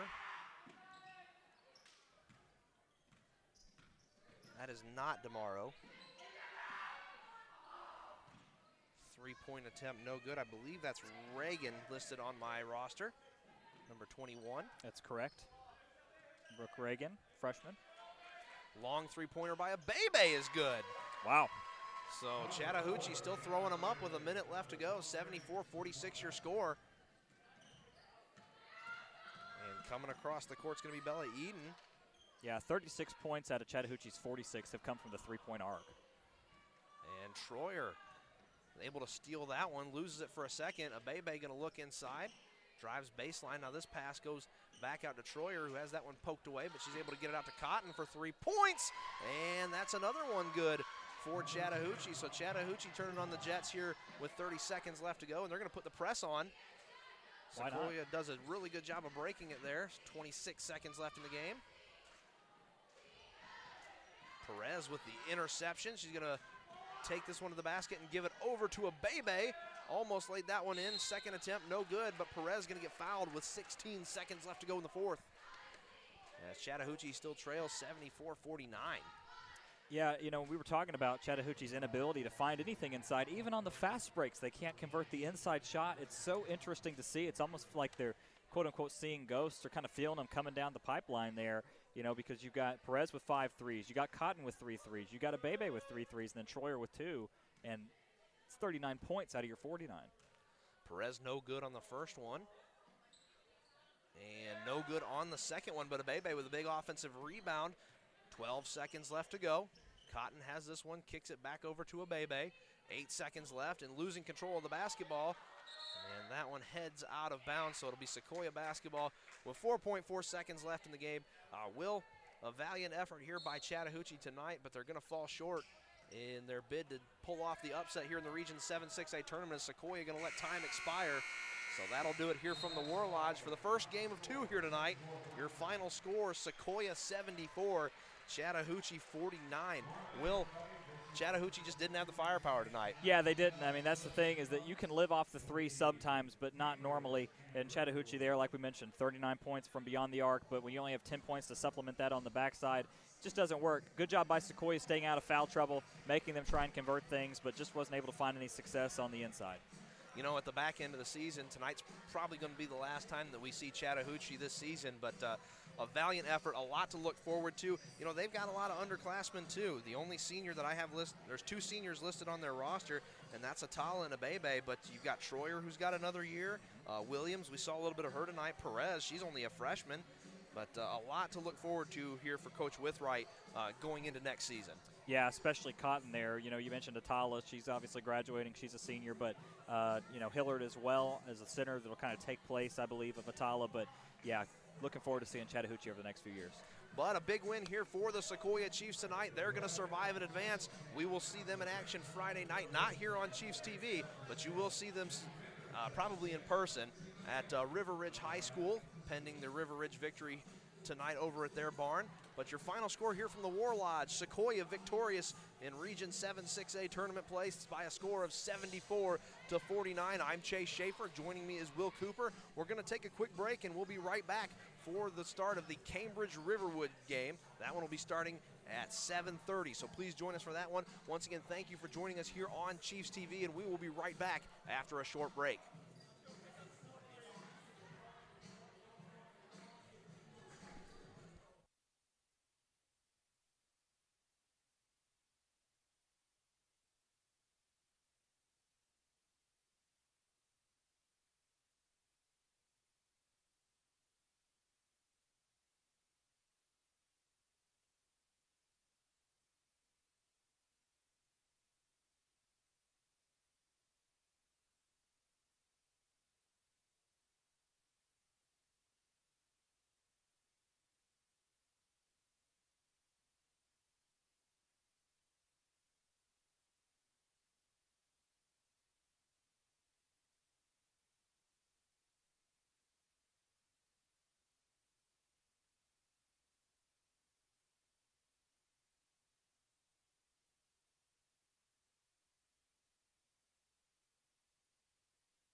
so we should be Well, that's good. in the same spot we were. Good evening, ladies and gentlemen, and welcome to the War Lodge at Sequoyah High School for some Region 7 6A tournament action between Cambridge and River Ridge. I'm Chase Shaffer. Joining me in the booth is the Golden Boy, Will Cooper, on loan for the evening from WLJA. Will, thanks for joining us tonight. Absolutely appreciate everybody having me out. Appreciate WLJA letting me out of Jasper every once in a while. So we should be in for a good one here from the War Lodge as the third-seeded Cambridge Lady Bears are going to take on Riverwood. And Riverwood looking to stay alive here in postseason play by getting one of the top 4 seeds in the tournament. But to do it, they're going to have to go through Cambridge, a team that's given Sequoyah some fits earlier on in the year, but Sequoyah's been able to persevere and get by them both times. We'll see what happens here tonight. Interesting note, Riverwood shoots 40% from the floor and 30% from the arc. That might sound familiar to Sequoyah fans because that's the exact same percentage that Sequoyah shoots on both those stats. So might be a little bit familiar looking from Riverwood, at least as far as how many shots fall. Leslie Broadwell, the head coach for Cambridge High School. Cambridge going to be the home team here tonight, so they'll be wearing their home whites as they will be taking on Riverwood, who's going to be wearing their away colors as they have the gray with the red swoosh down the side of the shorts with the blue trim, as Cambridge going to come out in white with a baby blue stripe down the middle, flanked on each side by a navy blue stripe. Quite like that Riverwood look. Very interesting. You know, a lot of times you might see some recycled colors or stuff like that, but Riverwood's very unique. So we get ready to do the starting lineups here.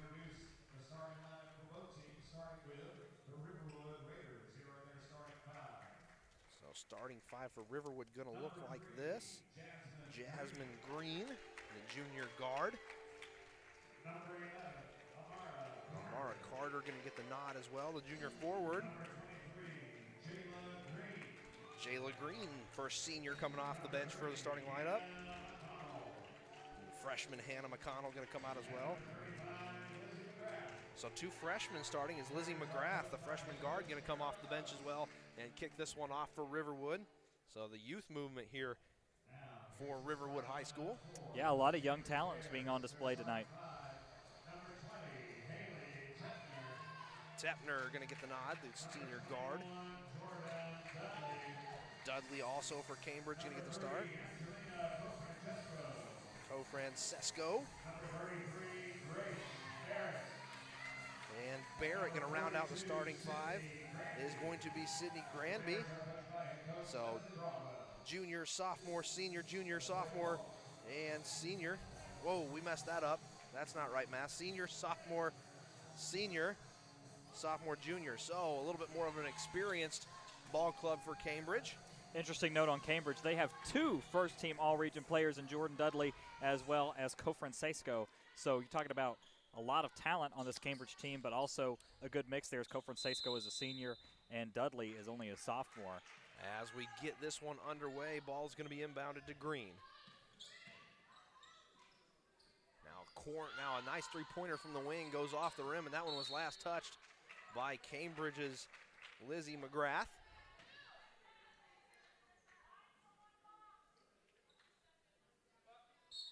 And Lizzie McGrath, all-region honorable mention for the Riverwood High School. Averages 8.6 per game as a freshman. And that one going to be poked away and laid up and in by number 21, Jordan Dudley, 5'11" sophomore. Some early press action here for the Bears. Very similar to what we saw last time. And it is successful as they're able to force Green into carrying the basketball. So 7:36 left to go in the first quarter. 2-0 your score after the breakaway layup by Cambridge. Slapping the ball with authority is going to be McConnell. Getting that ball in, now stolen by Riverwood. Riverwood going to bring this one up the far side court. It's a really good job by Jasmine Green to get a hand in there and force the turnover. Ball to the outside. Hip high dribble for Jayla Green. Yeah, you'll have Jasmine and Jayla. Not to be confused with Jasmine and Jayla. I was just going to say that. Putback attempt, no good. Rebound taken by number 42, that's Sydney Granby. Francesco at the top of the key. She's getting worked on by McGrath. Inside look is there now, bounces back outside. And that one poked away, sent back over to the wing. Now inside driving the baseline, and we're gonna say that there was a little bit of hand action there. So a floor foul with 6:47 left to go in the first quarter. Still a low scoring affair at 2-0. So Jayla Green picks up her first foul of the evening. Interesting seeing Tepner get the ball a lot early. And an inside pass shot, no good, but she's going to go to the free throw line as Grace Barrett got hacked while she fired up a shot from 4 feet away. One thing about this Cambridge team is it's extremely tall. Granby 5'10", Barrett 5'10", Dudley 5'11", and then Tepner and Confrancesco are the 5'8" players on this team. So, you know, a lot of height for Cambridge. And Barrett going to convert on the first free throw. And no good on the second, so a 3-0 lead for Cambridge. Here comes Riverwood off the rebound. Green looks inside, nice pass, short pull-up jumper, no good. And rebound going to be taken by Cambridge now, firing on all cylinders. A hot pass coming in, able to hold on to that one. Now a good inside look from the paint, no good on the shot.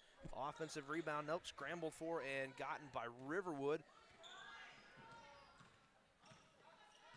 Good job by Riverwood to maintain possession with the pressure. Green catches this pass. Confrancesco is out on the wing. Now good look in the corner, baseline drive, layup. No good as it bounces off the side of the iron. We're going to get a jump ball. You're kind of seeing the Cambridge size work out so far on the glass, at least. You know, for the other side of that, Lizzie McGrath on the other end, as you mentioned, you know, number 35. She's got a little bit of size, but still, just Cambridge all over the floor has size advantage against Riverwood. So, crossing over half court is going to be Tepner. Nice inside look. Now getting the pass over in the paint. That one is poked away by Riverwood, and here comes Green again. And that one goes off the bottom of the iron. That play was really set up by McConnell there, getting a hand on it. Good job not to commit the overarching foul and the reach around, but did a good job. Got her hand on the ball, forced it loose, and then Riverwood just unable to convert anything on the opposite end. Dudley kicks that one over to Tepner. Tepner outside the wing, picks up her dribble, gives it back to Dudley. Dudley inside look from the paint. That one goes off the rim, no good. Ball down on the baseline, now kick back out to Confrancesco. Drive inside, and they're going to call a... I believe it wasn't a foul, it was just an up-down. A turnover nonetheless. 5:13 left to go in the first quarter. Still 3-0, a low-scoring affair. Now that's actually Confrancesco.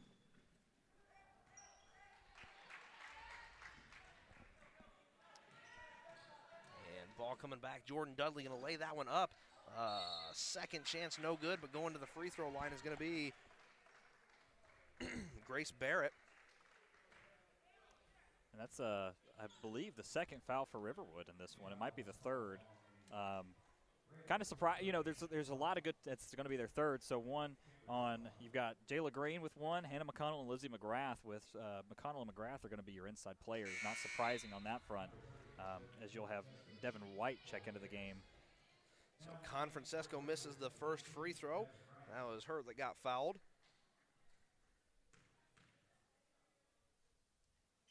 Second one is good from 15 feet straight away, so 5 minutes left to go in the first quarter. 4-0 Cambridge as Riverwood yet to get on the board, but Confrancesco going to steal that pass. Look down low, now back out to Dudley. Dudley looks inside, kicks this one out to the corner. Driving baseline, not there, and pass going to be intercepted by Lizzie McGrath. And McGrath going to lead the troops down the floor with 4:38 left to go in the fourth. Still a 4-0 lead for Cambridge. High scorer in the game right now is Jordan Dudley with 2 points. Green gets the pass at the top. And leaves that one back for McGrath. Good job by Cambridge to stay put and keep everything in front of you, doing a good job. Green layup is good.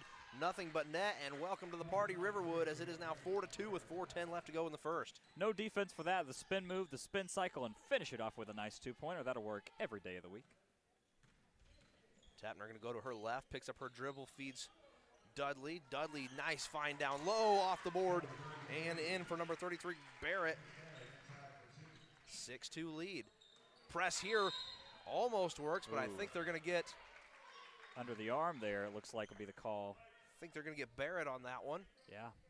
So her first of the evening. And Riverwood going to reset and try the inbound again. Green slaps the basketball, ready to send this one in. She's going to find McGrath.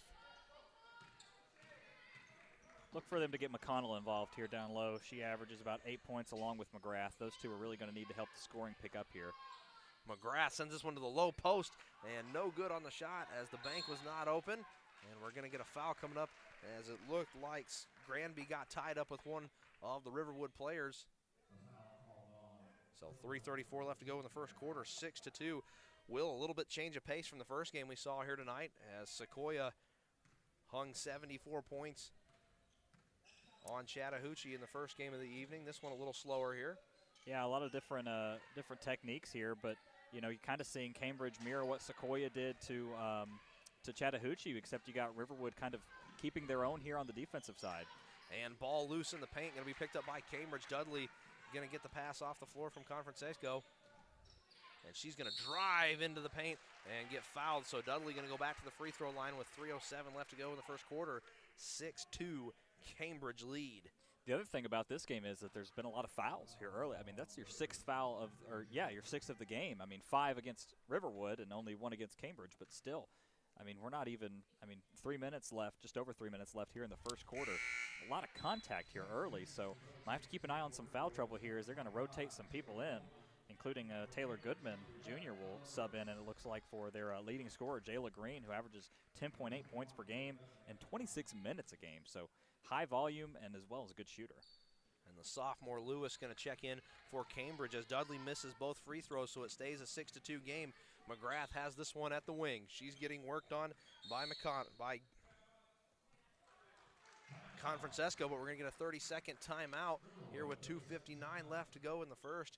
Will, you know, one of the things about broadcasting is sometimes it's kind of hard to see some odd-colored jerseys. We've got like a navy blue and a gray here tonight going for Riverwood, so bear with us, ladies and gentlemen, if we mess up some numbers on that Riverwood team. But 6-2 here, slow going in the early portion of this game, Will. Yeah, you know, and so going back to the uniforms there, don't want to harp on it too much, but we give Cherokee, you know, kind of in Cherokee County a little bit of grief for their uniforms because it's a good-looking uniform and the fans love them, but my gosh, when you're sitting up there in the press box at Tommy Baker Field sometimes, you have no idea. You kind of learn as the game goes on, though, so we're hoping to do the same here. But, yeah, it's slow going so far, just not a lot of conversions on the offensive side there.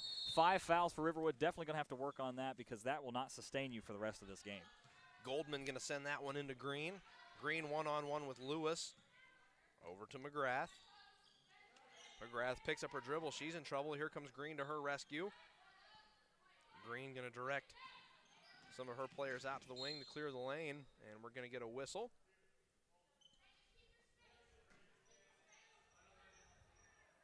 So Lewis going to pick up her first foul for Cambridge. 2:42 left to go in the first. Still 6-2. This might be on the lower end of the scoring spectrum there. Cambridge averages 51 per game, and Riverwood averages 47 per game, but ooh. And we've got an offensive foul,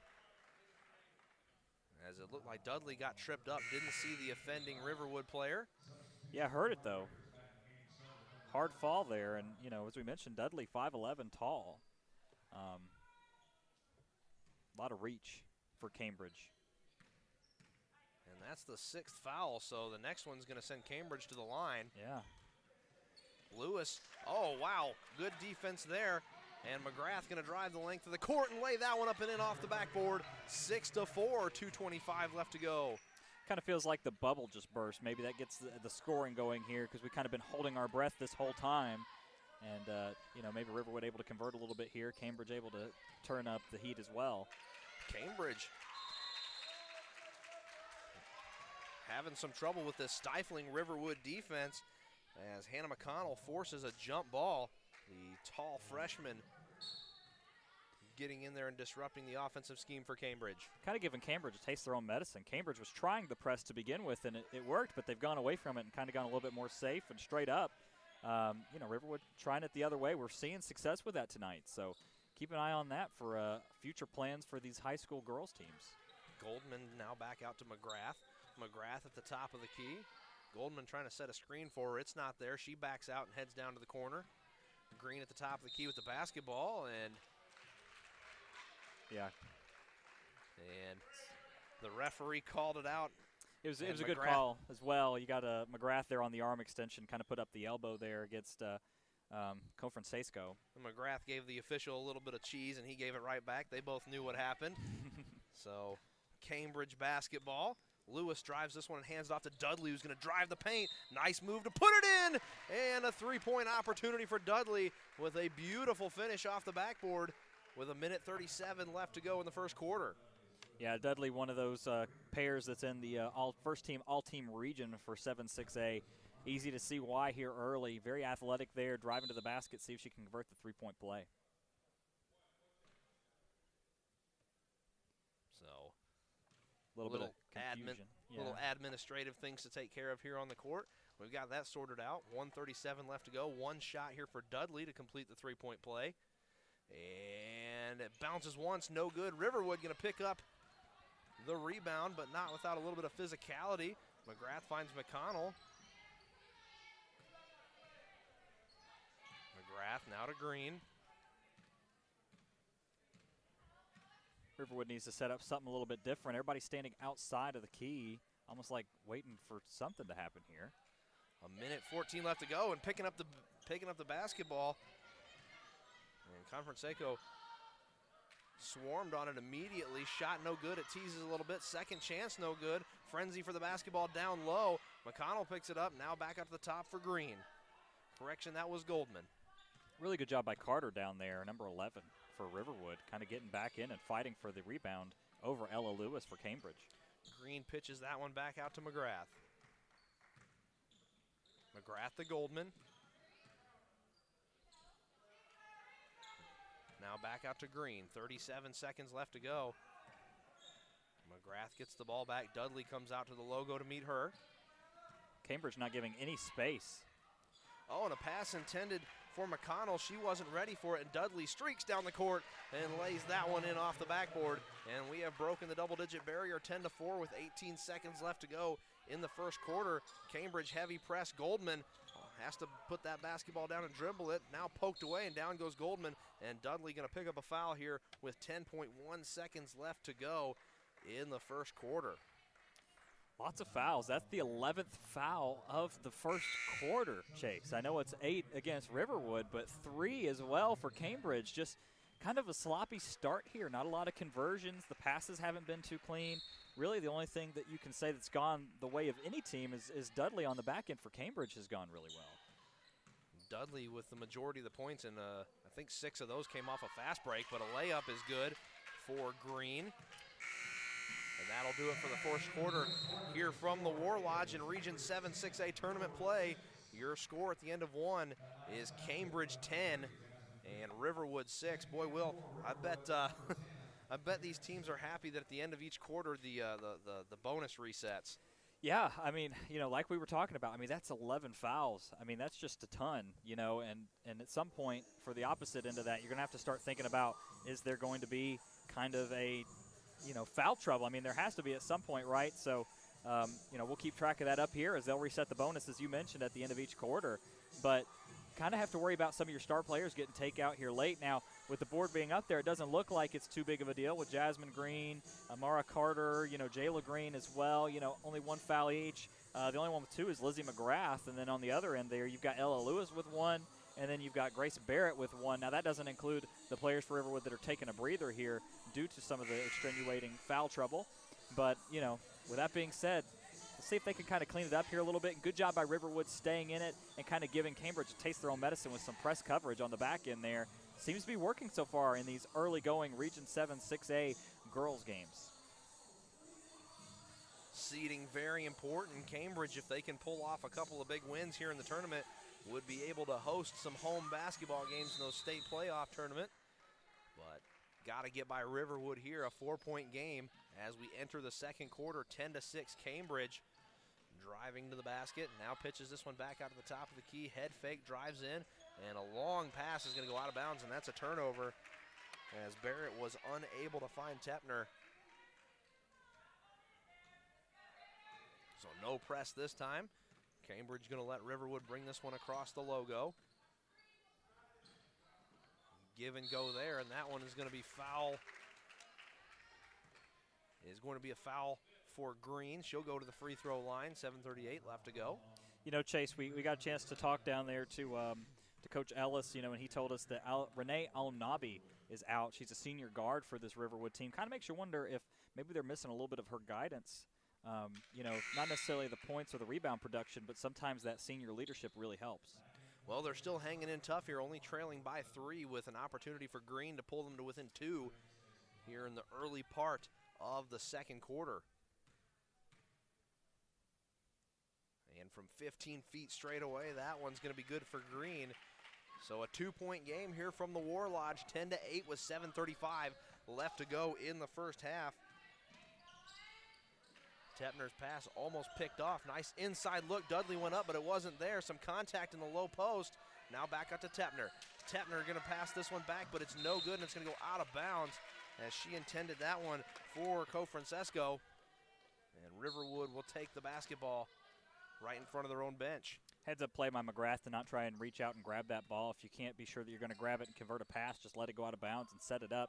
So good job, smart heads up play by the freshman. Smith with the basketball, turns around and loses control of it, and that one's going to go out of bounds. And I think we're seeing a little bit more of Smith just because of the injury to Al-Nabi. You know, she only averages 12 points or 12 minutes per game and just under 2 points and just under 2 rebounds a game. So maybe seeing a little bit more youth here from Riverwood due to some injuries. Tepner kicks this one back out to the top of the key. Another inside look and a floor foul called. So the foul frenzy continues here from the War Lodge. 6:55 left to go in the first half of a 10-8 ball game. Inbound pass, Dudley gets it on the wing.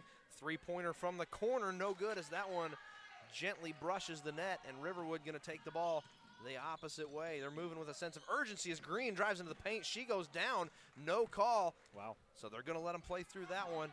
Here comes Cambridge. Inside pass is going to be knocked out of bounds. And good job by McGrath there. Like we mentioned, you know, there's a reason she's an all-region honorable mention here. And really good defensive play there, getting her hand up there, as we will see Jayla Green check back in. So you got Jasmine and Jayla both on the floor right now, 2 of the leading scorers for Riverwood. Cofrancesco sends this one into Barrett. Barrett has that one poked away, looking inside to Tepner. Tepner's got 4 players all over her. She gives that one back. Now back up for a 3-point look. That one is up, and it teases, no good. And we're going to get a foul call here on Cambridge. So Riverwood basketball with 6:23 left to go in the first half. Foul called on there on Grace Barrett. That's her second. So a lot of big players right now, you know, with a lot of key moments here, and there's a lot of fouls going on. Turnover as Dudley picks that one up, and we're going to get a foul call here on a trip maybe. And it will be a trip. Good call there, Chase. Well, our wonderful GHSA official left little to imagination there with the little ole with the foot. That's so right. Not just sticking it out there, but making sure we knew what was going on there. So I always appreciate the emphasis on the calls. Appreciate the officials, too. That shot goes up and off the iron. Second attempt, no good, but there's going to be a foul. So going to the free throw line is going to be Granby, the 5'10 junior forward. Really can call it on a number of Riverwood players here. And they'll give that one over to Carter. I believe that's her second. No, excuse me, her first. It's her first? It is. So she's the one player left without a foul right now. It appears so. On both teams. First one teases and finally drops. And Cambridge going to stretch that lead to 3 with 6:14 left to go in the half. So, Will, a little bit lower scoring and closer game than we were used to than the 6 o'clock showdown we had between Sequoyah and Chattahoochee. Yeah, and it's really been due to some of the inability to complete the free throws. Second shot, no good, but I think that one was last touched by Cambridge on the long pass. So it should stay Riverwood basketball. And it will. Yeah, by Sally Rayner there. As McGrath fired a bullet down the length of the court. She's going to back all the way out, and that one's poked away by Dudley, and Dudley all by her lonesome going to lay that one up and in for Cambridge. That's Dudley's 6th point off of a turnover and a fast break, so got to keep an eye on that. If Riverwood can turn down the turnovers, they would be able to really kind of put some point separation between them and Cambridge. Green with a nice inside look. The basket doesn't fall. Offensive rebound, second time, no good. And taken by Granby. And we're going to get a jump ball as Granby started to throw Green around a little bit on that jump ball attempt. Yeah, Jasmine Green's no small customer either, but Granby 5'10" junior there, so. Inbound pass for Riverwood finds McGrath down in the corner. She's going to be shadowed by the taller Dudley. Nice drive through the lane. No good, though, as it goes off the side of the rim. Long pass ahead for Tepner. Tepner going to lay that one up and in. And Cambridge starting to walk the lead out here with 5:25 left to go in the second quarter. 8-15, your current score. That's 15-8. That's how you beat press coverage right there, is take them back over the top there and punish them for that. You're going to get a blocking. Oh, they're going to get a moving screen. Yeah, that was on McConnell, so that's her second of the night. Excuse me, her third, so already in foul trouble there early. If we hang around much longer, Will, everybody's going to be in foul trouble. Yeah, we might have to go find us a few uniforms down there and see what we can do. I promise they don't have my size. 4:52 left to go in the first half, 15-8. Cambridge on top of Riverwood. Shot from the high post goes to the bottom of the net, courtesy of Granby. Yeah, good conversion there, finding the big target underneath and just a quick little layup there.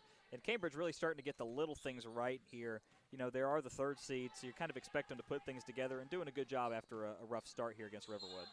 Goldman and McGrath mishandle the exchange. And we're going to get a foul, so Dudley picks up another foul. Yeah, her second. So that's the 7th of this quarter, by the way. Keep in mind we had 11, so that's 18 total. And we still got 4.5 minutes left here in the second. Dudley have to check out. Hope the officials have replacement whistles at the pace we're going. No doubt about that. So waiting for an equipment issue as McGrath down there underneath the basket tying her shoe. She'll pop back up, and we're ready to rock and roll as Goldman going to send this one in for Riverwood. She finds said McGrath with a freshly tied sneaker. Look for McGrath to have a bigger impact now that Dudley's off of her on defense. Granby coming up to assist on offense. Green gets this one over the wing, and McGrath going to get it back. Now she's going to find Green. Green looks for a lane. It's not there. She throws that one up off the backboard. No good. Offensive rebound, and that one doesn't even find iron, but it'll be poked out of bounds by Cambridge. So 4:06 left to go in the first half. Cambridge on top of Riverwood, 17-8 here from the War Lodge at Sequoyah High School. Thank you, everybody, for joining us on Chiefs TV. McGrath fires a three-pointer, and it teases and goes out. Granby picks up the rebound, and here comes Tepner as she picks the ball up, leaves it back. And that one falls, but was it an offensive foul? Yes, it was, so the basket's no good, and it'll come back the other way. It'd be a travel, I believe. Took a few extra steps there. A little bit too much foot action there by Cambridge, so Riverwood going to get another crack at it here with 3:50 to go until the break. Fans, just want to remind you, Coach Yarborough, the Sequoyah Chiefs ladies head basketball coach, going to join us at halftime to talk about that dominating performance against Chattahoochee. And another traveling call, so back-to-back travelings will give the ball right back to Cambridge. So Coach Yarborough going to come talk to us at the break about his Lady Chiefs performance in their first game of the Region 7 6A tournament. Really good game by them. Excited to hear what you guys talk about.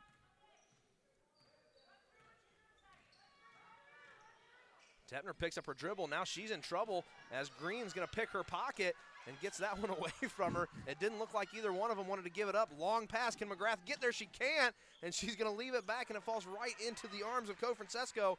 And here she comes down the court as she gets the ball back off a long pass. Going to kick this one out to Granby. Long two for Granby. Not good off the iron. And here comes McGrath again. Good job by Cambridge getting back there, surrounded by 5 Bears before she could even get it away. Green with a clean drive to the basket, and that one falls. And Riverwood now in double digits with 2:55 to go till the break. Still 17-10 Cambridge. Yeah, the two Green players, Jasmine and Jayla, they're going to need to get involved here. Driving to the basket is Co-Francesco, but she's going to get hacked, and she'll go to the charity stripe. Foul was on Goldman there, I believe her second. Will, what's the total number of fouls an entire team can get in one game? I'm sure there's some ridiculous number there. Depends on their roster size, I would say, to foul out with things. So first shot by Co-Francesco going to drop, and that'll make it an 18-10 ball game. 2:47 left to go in the first half. Riverwood, 9 eligible players, so quick math there. 45, that'd put you each at 5 fouls. That's if everybody gets kicked out, though. But yeah. The second one is good, and it'll be 19-10. Co-Francesco going to sink both of her free throws. As a coach, you got to think that's something that you like to see, is getting your free shots, finding the bottom of the net. That's something they struggled with early, and with all the fouls being committed, you have to start being able to convert those. What a shot. And another shot drops for Riverwood as number 35 sinks a three-pointer. That's McGrath. First three-pointer of the game. 2:23 left to go in the first half. Co-Francesco going to get tied up, and she breaks free, drops to the floor, and loses the basketball. Inside look, and that one's going to be picked off. Dished over to Green. Green going to try and drive the lane, now kicks that one back out to McGrath, who shoots it from the bleachers, no good, and chasing this one out of bounds. And unable to catch it in time is going to be Amara Carter. So Cambridge going to get the ball back with 2:03 left to go in the first half. And we're going to get a 30-second timeout here from the War Lodge. Cambridge holding on to a 6-point lead, 19-13 over Riverwood here in Region 7 6A tournament play. Yeah, you know, it's just such an interesting difference between the last game that we got to watch, just because of it's kind of the similar pace, right? They're still using press coverages and things like that, but you're seeing different ways to beat it.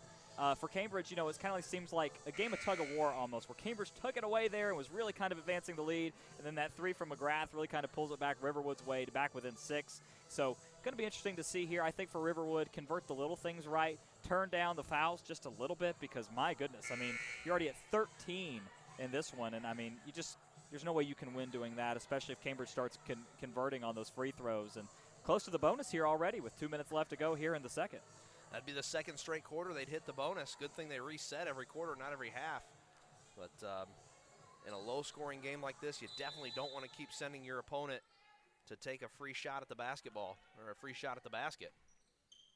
So 2 minutes left to go. Granby's got the ball. Tettner flashed inside. It wasn't there. Now she's going to make her way out to the corner. Head fake, now back to Granby. Inside, can't control the pass. And another turnover, a chance for Riverwood here to start reeling in Cambridge. Drive to the basket, good by Green. What a nice move in the paint, and lays that one off the backboard and makes it a 4-point game. Yeah, Jasmine Green more the defensive side. She only averages 6 a game, but already has 6 in this one. So Francesco a little trouble handling the basketball, but Granby's going to have that one down low. Co-Francesco going to get it back at the wing, leaves it for Tupner. Now back up to the top, now swings this one over to Granby. Tight defense being played by Goldman. Baseline pass, 1:12 left to go. Inside look is there. Now back out to the wing, three-point shot is good. And number 24, Renee Van Vuren, sinks the three-pointer for Cambridge. A minute left to go in the first half, 22-15. 3 for each team now with that one, and a little bit of conversions here on offense that we weren't seeing in the first quarter, even to begin the second quarter here. So looks like Riverwood might want to try and take this down as much as possible. McGrath going to need to be careful with that pivot foot there. She kicks this one over to Green. 40 seconds left to go. Will, you think Riverwood's trying to hold on for one last shot before the break? That's what I would say, you know, maybe a 2 or a 3 here. If you could set up a 3-point play, go down by 6, or excuse me, 4 would be really ideal. McGrath going to stop and take a long 2, but it finds the bottom of the basket. So 23 seconds left to go, and that'll make it a 22-17 ball game. Here comes the single-person press, McGrath in the backcourt, as she has been putting in the work, both offensive and defensively for this Riverwood team. Tepner looks inside, Co-Francesco flashes, and that one's going to go up and in, and a chance for a 3-point play with 9 seconds left until the break. Co-Francesco going to shoot 1, as that one makes it 24-17. Yeah, Goldman on the foul there. That's her 3rd, and you know, at some point you're going to have to. She's going to check out of the game here and be replaced by Jayla Green back on the floor. So, got to keep an eye on that. Like we mentioned, I mean, 3 fouls here, and now they're at the bonus. But Green has 3 of her own, and Cofrancesco sinks the free throw to convert on the three-point play, 25-17. Riverwood with a chance to get the last shot off here, 5 seconds left. 4, McGrath has it, fakes to the other side. She's got to put it up. She shoots one from deep 3-point land, and no good as it goes to the right of the iron. So at the end of the first half, your score here from the War Lodge, Cambridge 25, Riverwood 17. So Will, a low-scoring first half, and Riverwood not out of this game. They're still perfectly within striking distance on these Bears. Yeah, they are. You just have to start converting a little bit more here and just find out what you can do offensively. There's things you can do. You just have to find them. You know, if they're going to put the press on, throw it down the court a little bit better. And the other thing for Riverwood is, I mean, the foul trouble is just ridiculous. I mean, you know, you're talking about you had 6 in the first one, and then you had 8. So we're talking about these players that are at 3 fouls and stuff like that. Well, it shows no time of relenting here so far. And then on the other end of that, you know, Cambridge not doing great either. They've committed 3 fouls in each of the quarters there. So total of quick math, it's a total of 20.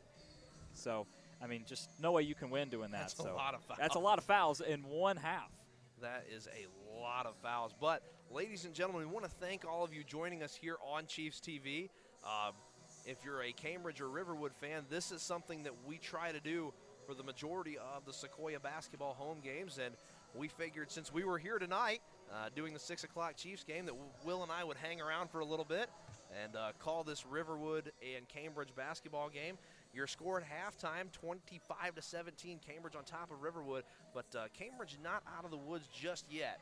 No, not at all. Just going to have to find a little bit more defense, and hopefully they can get some of those free throws to fall if, you know, you're going to have Riverwood keeping up with all those fouls. Well, fans, thank you for joining us. Coming up in the booth with us real quick, head coach of the Sequoyah Lady Chiefs basketball program, Chris Yarbrough. We're going to let him get set up for a second, and we'll talk to him about how his team performed in their first Region 7 6A matchup of the tournament, I suppose. Coach, how you doing? Good, man. It's always fun after a win. Yeah, thank you so much for joining us, Coach. Once again, that's the third game or the third of 4 games in which your team scored 70 points on offense. Yeah, we're playing really well offensively. You know, I thought the first quarter we gave up some points, but I think we had 24, 25 points at the end of the first quarter, and we were just shooting at a high efficiency. We were attacking the rim. Work out. You know, I think we were like 10 of 21 from 3 tonight, so it was just an all-around great offensive effort. You know, Coach, your team has really hit its stride at the right time towards the end of the season. You know, started the season off 2-3, had a really brutal front portion of the schedule, but going 17-2 down the stretch, it seems like the team's getting hot at just the right time. And that's what you want to. You want to be peaking at tournament time, and I thought, you know, we came out and we knew we were going to get a good matchup from Chattahoochee tonight. You know, they've been improving, they've been playing hard, and you're always, in this time of year, you're going to get your best out of every team you play.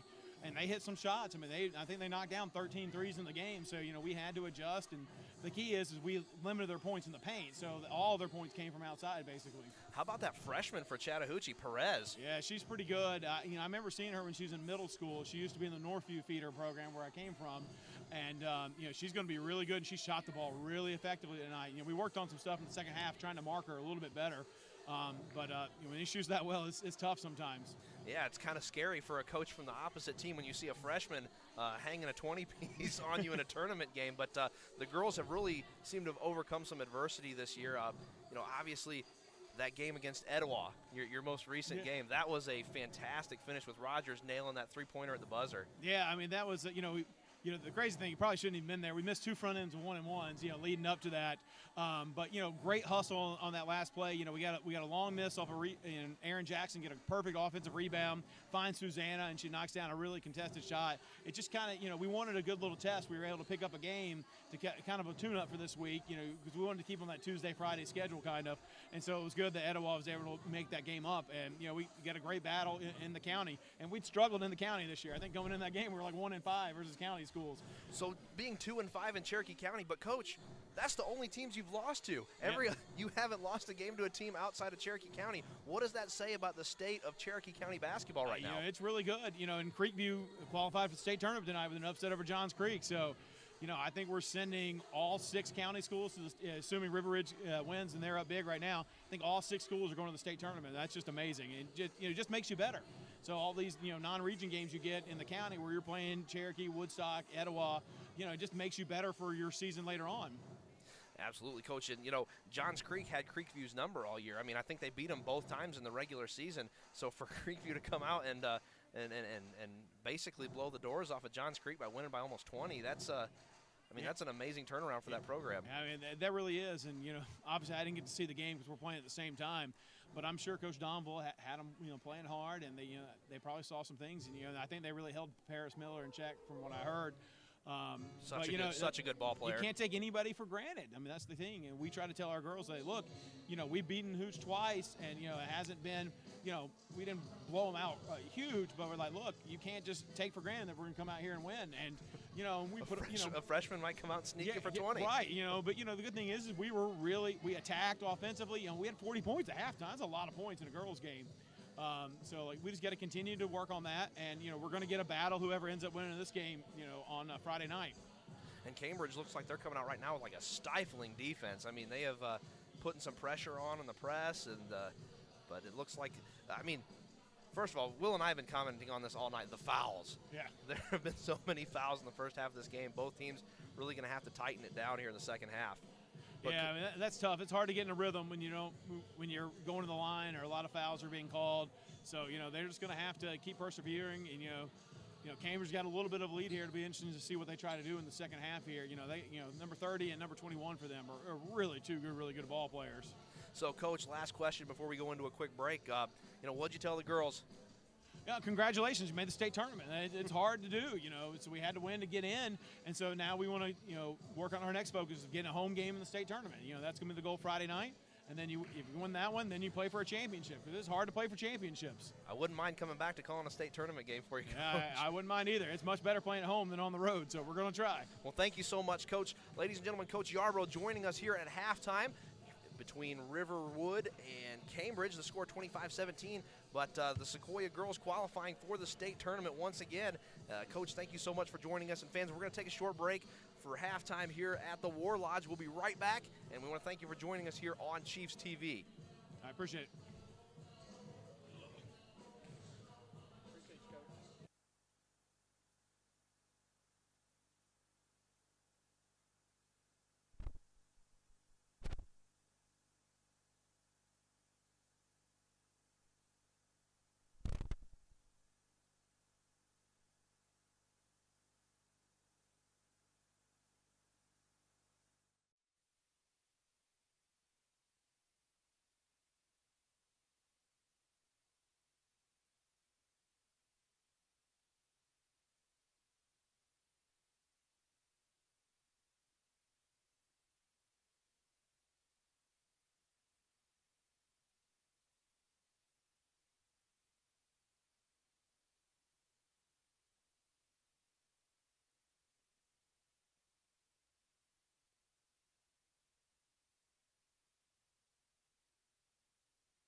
Ladies and gentlemen of the War Lodge here at Sequoyah High School for the second game tonight in the Region 7-6A tournament here from Sequoyah High School. I'm Chase Shaffer. Joining me in the booth on Chiefs TV is the Golden Boy, Will Cooper. Will, thank you so much for joining us here this evening. Hey, man, appreciate being here. Glad to be with you. What you thinking for the second half here, Will? Cambridge on top, 25-17, but it's been a foul fest here in the first half. Yeah, I mean, like we mentioned, you know, Riverwood, 14 fouls. That's not going to work. Cambridge on the other end, not doing so hot from the free throw line. If Riverwood continues to foul, Cambridge is going to have to do that to really put their foot on the gas. Riverwood's going to have to clean up a lot if they're hoping to get back in this one, including playing a little bit of press coverage against Cambridge because they don't do well against that. Cambridge coming out, and that one I think they're going to say went off green. So Cambridge going to retain possession of the basketball. Francesco going to come in and inbound this one for the Bears. Long pass finds Dudley. Dudley to the rim and lays that one up and in. So a good start here for Cambridge coming out of the break. Yeah, exactly what the doctor ordered there. Get a little bit of a routine going, and hopefully Riverwood here can try and convert something on offense for themselves. Green drives and lays that one up. No good as it goes off the back of the rim. And we're going to get a foul. No shocker there. That one against Francesco, I believe, and that's who it'll be against. That's her first, surprisingly. That's amazing. we found some players on the floor who still don't have fouls yet. Well, that's only Cambridge's 7th, so comparatively not that bad. Green at the top of the key, double screen set for her, kicks that one over to the other Green. There are two Greens starting for Riverwood. Green fires a three-pointer, no good. Putback attempt is blocked, but they're going to call a foul. No, a jump ball. A jump ball. So wow. Good defensive effort there by Grace Barrett, the sophomore forward, using her 5'10" frame to get in the way of a shot. One thing to keep your eye on, Riverwood doing a much better job of rebounding here in the second so far. Francesco going to get the basketball, pushes this one ahead for Dudley. Dudley looks inside, checks up, has the ball stripped out of her hands. And a travel. Ooh. That's going to be costly for Riverwood as Carter picked up the ball and was headed the opposite direction, checked up and sent the ball backward to her guard, but took a few too many steps in the meantime. There's an open pass in the wing. Now they find it. Baseline drive, putting that one up. No good as it rolls off the iron for Barrett. Green comes up the floor. Crossover dribble, lays that one up. No good. Dudley takes the basketball, 2-on-1, nice pass to Tepner, but Tepner misses on a wide open shot. Down to the floor goes one of the Cambridge players, that's Granby. I'd like to see Riverwood try a little bit more of a fast break here, but still doing a good job rebounding. Wow, what an effort. And the putback attempt is good. It was all Hannah McConnell there. By McConnell. McGrath chases this one to the bench of Cambridge, but it's going to stay Cambridge basketball.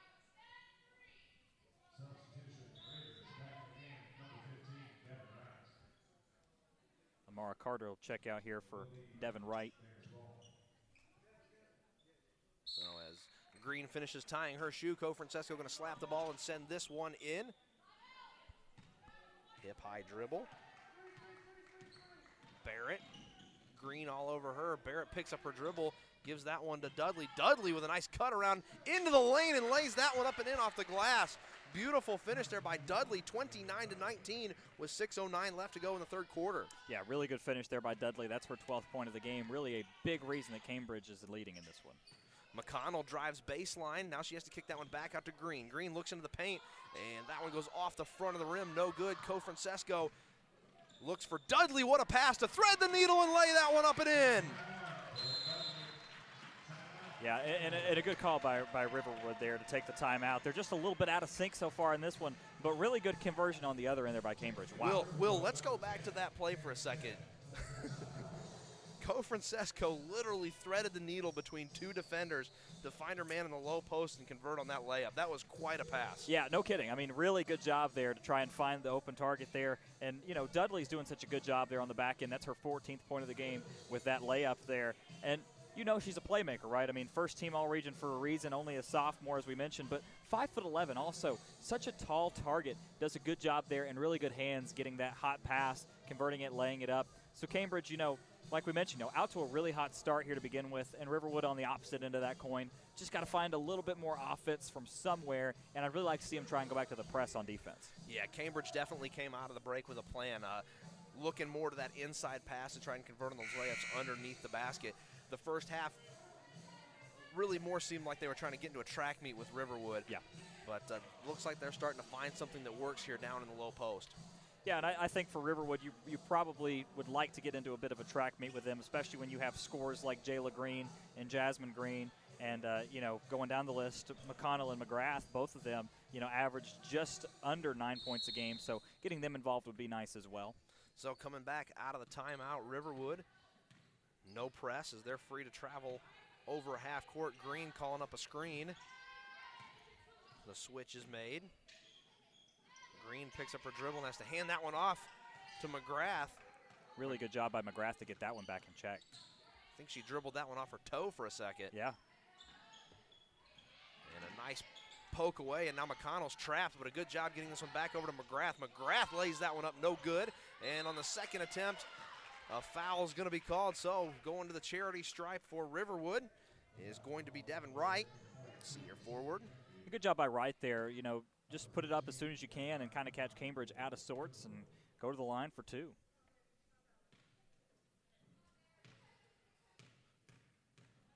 About 5 dribbles before the free throw. And 5 seems to be the magic number as that one falls to make this an 11-point game, 31-20, with 5:17 left to go in the third quarter. 2, 3, 4.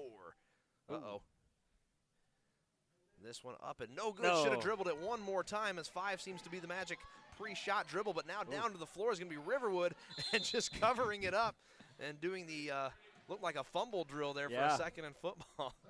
And so we'll take another timeout here from the War Lodge at Sequoyah High School as your score is 31-20 with 5:11 left to go in the third in favor of Cambridge. Will, any superstitions about basketball? Well, obviously it worked, and also she has a very interesting shot. She kind of twisted and then twists back up, but whatever works. Obviously spend a lot of time working on that shot because that's hopefully one of the shots you take the most. But, it's different for everybody, that's for sure. A little bit cleaner game, only 2 fouls here in the second half. So, and also worth noting, both of them against Cambridge. So, when you look over at the card for Riverwood, no fouls for them so far. So I'm sure that was a point of contention there. You just can't give up any defensive sides. Now back down to the court. Green going to pick this one up. Nice inside pass to Green at the high post. That one clangs off the iron, going to be picked up by Tepner. Tepner moves that one ahead to Cofrancesco, who finds Dudley at the wing. Now back down to Cofrancesco in the low block. Now back out to Dudley at the wing. Cross-court pass, going to find Barrett. Now kicks this one out. Head fake by Gunley. Now back into Cofrancesco, and that one swirls down the toilet bowl for 2 points. And really good job by Cofrancesco to convert it there, but also a good job by McConnell to set her feet and set up the block, trying to make it harder for her. Unfortunately, just a little bit too short to block that one. And double dribble by Green. Gives the ball back to Cambridge. Lewis going to check back in for Cambridge. And it looks like McGrath. Yeah. And I tell you, the thing for Riverwood right now is that the fouls aren't killing them in this third quarter, but it's the procedure penalties. They've had 2 travels, and then that one right there on the double dribble, that's 3 turnovers there. So if it's not a foul, it's something else. Cofrancesco drives the lane, and offensive foul on Cofrancesco, so that'll give the ball back to Riverwood. A little bit too much contact there headed to the basket. Yeah. Delayed call there a little bit, but that's what they call it. Well, I think they were checking over there just to make sure, and I think that McConnell did a good job setting her feet. As I mentioned on the last one, that time kind of bumped her out a little bit. But Green takes this one at the wing. She's got Lewis in her face, sends that one back up to McGrath. Green takes it, goes to her right, dishes this one out to Green for 3. No good off the side of the rim. And Dudley picks up the rebound. Track meet now for Cambridge, 4-on-1, and laid up and in by Sydney Granby. Pushes this one to a 15-point game, 35-20 with 3:55 to go in the third. Green going to drive the lane. McConnell going to have to pick up the loose ball. Sends this one back out to the top to the other Green. And Jasmine seems a little uncomfortable with the ball today. She averages 25 minutes a game, very comfortable in the game, but it just seems like she doesn't have her handles today like that. Poked away, and this one going to be all by her lonesome, and laying that one up and in is Dudley. And 17-point game quickly getting out of hand here early in the second half. And 16 of those belong to Dudley, and I would argue close to 10 of those on fast breaks. Green baseline drive, switches hands, and she picked up the ball, so they're going to give her on a carry. Yeah, and that's the 4th procedure penalty when it comes to the ball, and she'll have to check out here, and we'll get a fresh face here and Goldman back in. You know, Goldman already has 3 fouls as well. When you look over there, 3 players for them have 3 fouls. 37-20 with 3:10 left to go. Pass over to Lewis, who fires up a 3-pointer, and that one's no good, just missing on the tray. Lots of contact down there below the net. Nice pass there by McGrath to get this one ahead to Green. Jasmine Green going to drive baseline, kicks that one back in, but stolen by Dudley. Is Dudley going to leave that one up for Lewis? She is. Lewis drives the lane and lays that one up and in. And Cambridge starting to walk away, 39-20 with 2:40 left to go in the third. Really good conversion there by Ella. Ella plays a lot of different sports as well, so really just a true athlete, but does a good job in transition there for a sophomore. Will Riverwood going to have to put some points on the board here. This one quickly slipping out of reach, trailing 39-20 late in the third. Yeah, they're going to have to figure out something there, and I think, you know, unfortunately for them, Jasmine Green, one of their leading touchers there, just doesn't have it today, but defense on the other end. And another fast break for Dudley as she's going to lay that one off the glass and in, and it's a 21-point game now, 41-20 with 2:07 left to go in the third. You're kind of seeing Riverwood get a little discouraged here. Kind of got to rally the troops here and try and get something working on the offensive side. McConnell takes that one on the SHS stamp. A little bit of contact, but they're going to leave him play, and Dudley one-on-one with Green. What's she going to do? And they're going to wrap up inside the paint. Nice job there by Green not to give up too much and force the jump ball. Wow, yeah, really good job there. I mean, that would have been an easy foul to give up there, but she did a good job, went for the ball, and it worked out. So still Cambridge's possession, obviously, but no problem in flipping that possession arrow. Well, Dudley's been automatic on fast breaks, so you'll take that any day of the week as Francesco sends it back out to said Dudley. Dudley and Lewis, the 2 guards right now. Now Lewis going to flash to the paint. Dudley sees that it's not there. Barrett takes it, now gives it over to Francesco. Head fake, now drive the lane. Puts that one up and in, nothing but net. And it's all Cambridge here in the third quarter, 43-20 with 90 seconds left to go in the third. Yeah, what a good job there to go over Jayla. And a good timeout here by Coach Ellis as well. They got to figure something out. And while you still have a little bit of time, you obviously don't want to hit that 30-point mark as well. But, you know, down by 23, got a lot of things we're going to have to figure out here. You know, Will, Riverwood came out of the locker room a little flat. They've only scored 3 points here in the second half, and Cambridge is pouring it on. Yeah, one thing that I would say is that Riverwood might be a little afraid of the foul trouble, right? Because, you know, you put yourself in such a hole, and like we mentioned, you know, you look down the scorecard, and 3 of their players have 3 fouls, so you can't really afford to get into foul trouble here. But the other side of that is you don't want to give up too much on the opposite end, right? I mean, there's a fine balance between playing hard and playing too loose. And it seems like Riverwood is playing maybe a little bit too much to contact, but now it seems like they're kind of pulling away from that a little bit. But they're going to have to get in the paint, and they're going to have to make a few conversions here because it's not a team that shoots a lot of threes.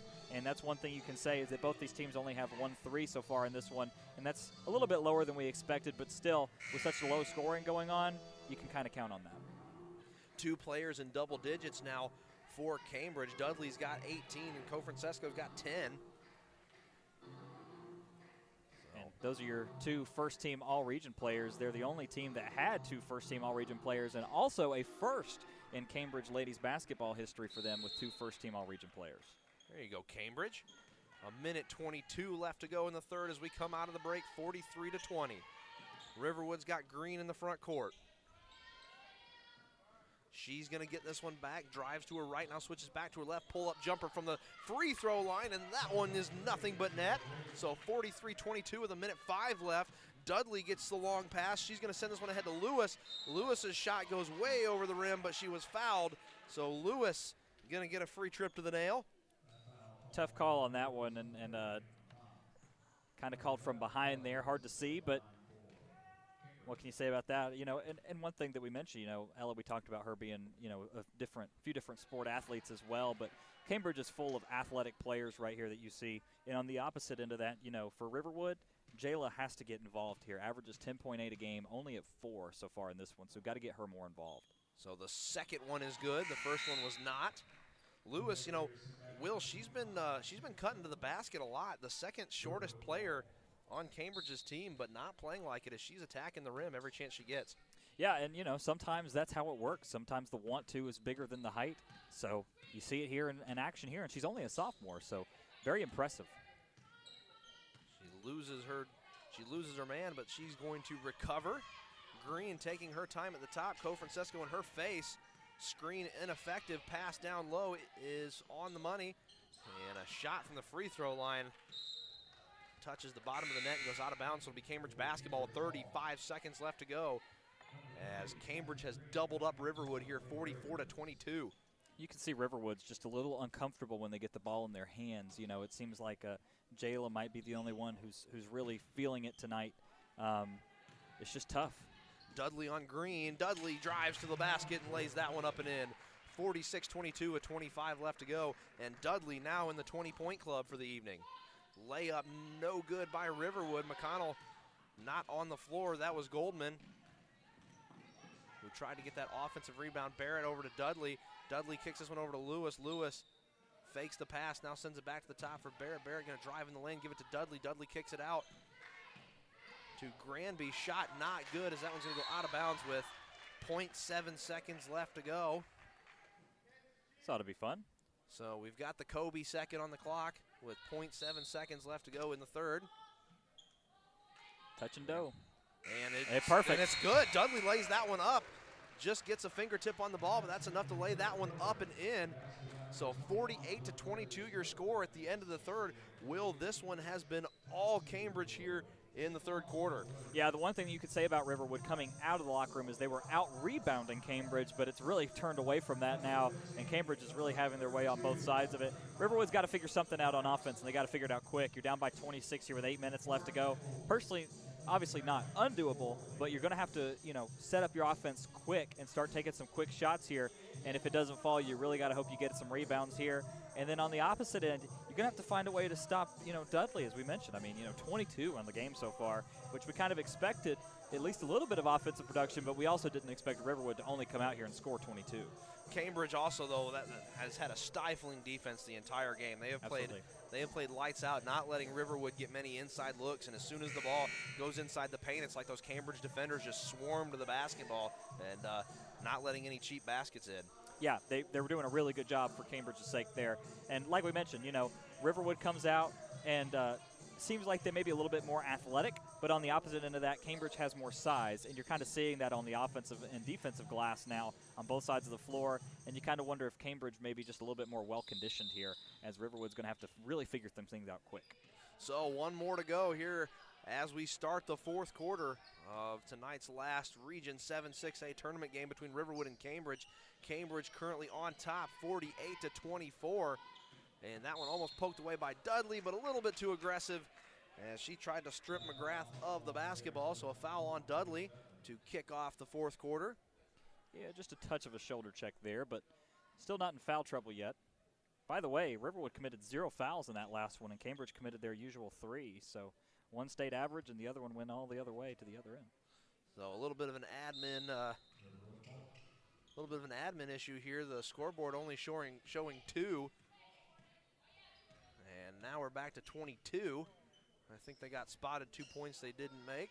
So 48-22, the score showing on the scoreboard. And I believe that's correct. 7:33 left to go. Shot goes off the front of the iron. Not enough on that one. Picked up by Dudley. Here she goes again. 2 defenders to beat. She's going to go to her left. Oh, but she's fouled on her way to the basket. And Dudley with a chance to creep closer to the quarter-century mark. She'll go to the charity stripe with 7:23 left to go in the game. 48-22 your score here from the War Lodge at Sequoyah High School on Chiefs TV. Yeah, I was against Jayla Green there on the opposite, and we talked about how big of a factor she is on the offensive side, and they got to get her involved. But just a little bit undisciplined so far here, and in fast breaks it's difficult. Dudley sinks her first.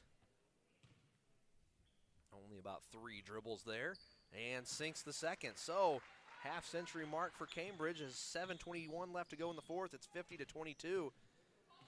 Leading scorer in the game right now is going to be Dudley with 24. Green at the top of the key. Dudley is all over McGrath. And Green has to wait for Jasmine Green to come up to the top of the key and take the ball from her. Now back over to Green. Green with a nice spin move inside, lays that one up and in. Yeah, really good athlete Jayla Green there, doing a good job converting in space and making space when there's not some. Dudley with the basketball, dribbling on her right hand, kicks this one back up to Barrett at the top.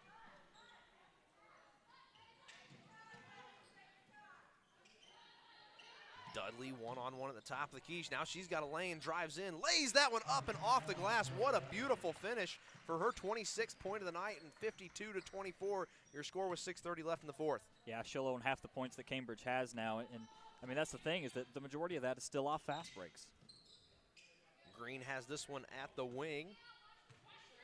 Granby shadowing her, playing at about 6 feet off. For Riverwood, they're going to have to speed things up here. I know they want to set up an offense, but they're going to have to do it a little quicker. Green heaves a three that goes off the front of the rim. And a nice leading pass there by Cofrancesco. And Barrett's going to try and drive the length of the court. Nice defensive effort there by Green as she stuffs the pass attempt.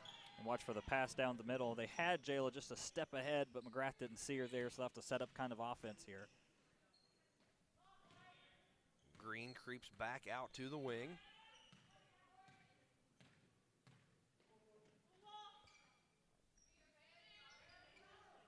Green now going to her left, switches back over to her right, drives the paint. She's had some nice finishes from in there. That one no good. And Granby going to pick up the rebound for Cambridge. Oh, be careful there. And a three-point attempt is no good. And the nice punt return catch there by McGrath sends this one ahead for Green. Green a little late getting to the party on that one, and it's blocked by Barrett. Barrett sends that one ahead for Cofrancesco, and she's got a clean look at the rim and lays that one up and in. Yeah, Cambridge having their way right now in transition. Really good job there on the defensive side by Barrett. Wow, not easy to pack that one. 54-24, up by 30 now with 5 minutes left to go in the game. And a turnover in the paint. Green's got it, but she's getting tied up. Lays that one up. Oh, no good. She'll go to the charity stripe for two. So she'll get another crack at it here. Would have liked to have converted on that three-point opportunity, but they'll take two. Yeah, no doubt about it. And, you know, the thing is that as we're getting a 30-point mark here, you're going to have to find some kind of way to kind of try and get some things in space. You know, that's the thing, is that they're just taking a little bit too much time on the offensive side. And the other thing we didn't talk about with your foul trouble is that, you know, during a close game, you typically like to try and foul and get them to the line. Riverwood definitely does not have that luxury coming into this one. And no good on the second. So 54-25 your score. Barrett got a clean lane. She'll drive in. No good. Second attempt. And a foul. You see what I mean there? I mean, Cambridge getting their own rebounds now, you know, and that was something that wasn't happening to begin with. Just kind of seems like Riverwood's run out of gas here. So 4:36 left to go in the fourth. 54-25 your score. And the first free throw goes off the front of the rim. And that is by Olivia Schuster. Goldman going to check back in for Riverwood.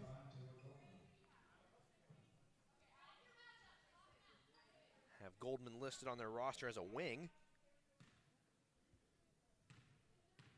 Definitely the size. She could be a center. Although most, you know, it's kind of interesting when you look at rosters. Most girls' team don't list a center. And Schuster makes the second. So timeout Riverwood here with 4:36 left to go. 55-25 your score.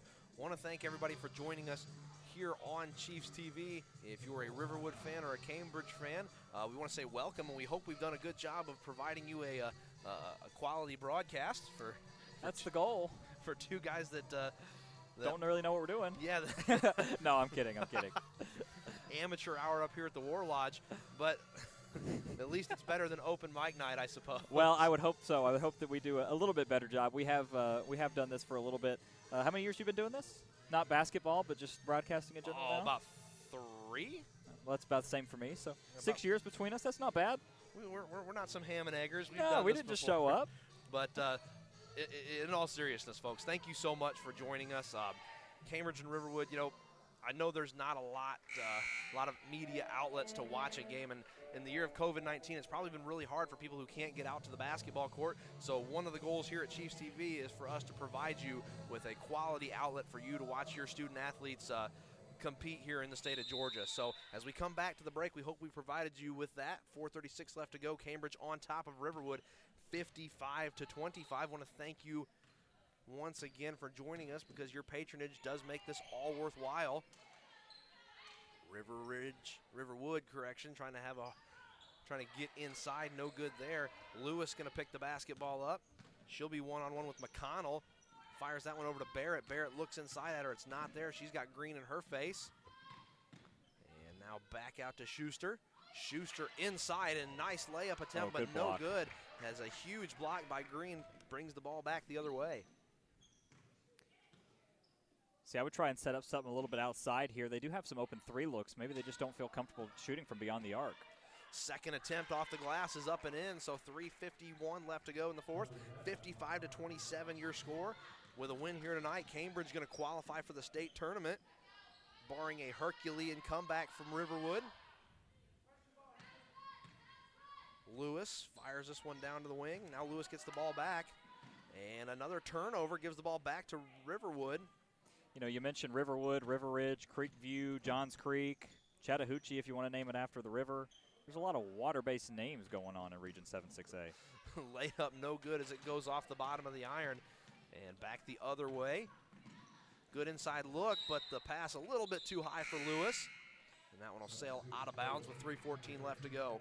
Tuesday Night Thoughts with Will and Chase here, talking about teams and their names. You went water-based. I have no idea why that came out, but just thought everybody No, that was a good point. I've never even thought about that before. I mean, I know like Johns Creek is named after a city, but, you know. It's still called Creek. That's what I'm saying. 3:05 left to go in the fourth. Laid up off the glass, no good, and we got another whistle in a borderline 30-point game. That foul on against Olivia Schuster. Green still sitting at 4 fouls here, as she's been on the court most of the game. Yeah, and I think they told her you're going to have to play a little bit more careful, which you never want to have to tell your player, but you just can't afford not to have her on the offensive production. She's the leading scorer here. You know, like we mentioned, averages 10.8, and the next closest is Lizzie McGrath with 8.8, and Hannah McConnell with 8.6, rounds out your top three.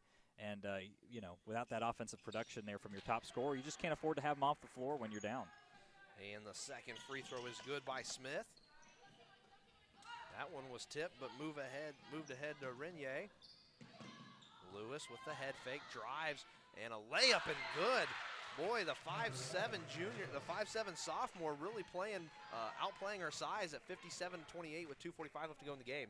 Yeah, interested to see how she grows into an athlete later in, you know, obviously her basketball career, but also in volleyball. Multi-sport athletes. I think it's volleyball. I know it's either that or lacrosse, or maybe it's soccer. Please forgive me for that one. I try to learn as much about these athletes as I can in a short time. She plays more than one sport, let's put it that way. We do know that. I do know that. And another turnover. This one poked ahead. Lewis got plenty of time as she is chased down from behind, but no matter as she lays that one off the glass and in. Lewis with 7 points on the night as Cambridge is sneaking up on 60 points, 59-28 with 2:22 left to go in the game. And that's the thing, is that Ella Lewis is tied as the leading scorer if she were on Riverwood, but that'll put it at a dime. Nice finish there by Green. So 2:10 left to go. That one going to make its way to the Cambridge bench, and it'll go back to Riverwood basketball. I should give a shout out doing the prep work to CambridgeAthletics.com. Made it really easy to find some of these athletes and some of their heights and things like that, so appreciate all that. And a moving screen. Yeah, that one's going to be against Taryn Smith there, or Taryn Smith, I guess I should say. That's only her first, so that's the first foul, or excuse me, the third foul of this quarter, so you're now up to 17 for Riverwood in this game. So 1:57 left to go until Cambridge qualifies for the state tournament. Lewis pushes this one ahead. Ball back out to Schuster, who sends it over to Lewis.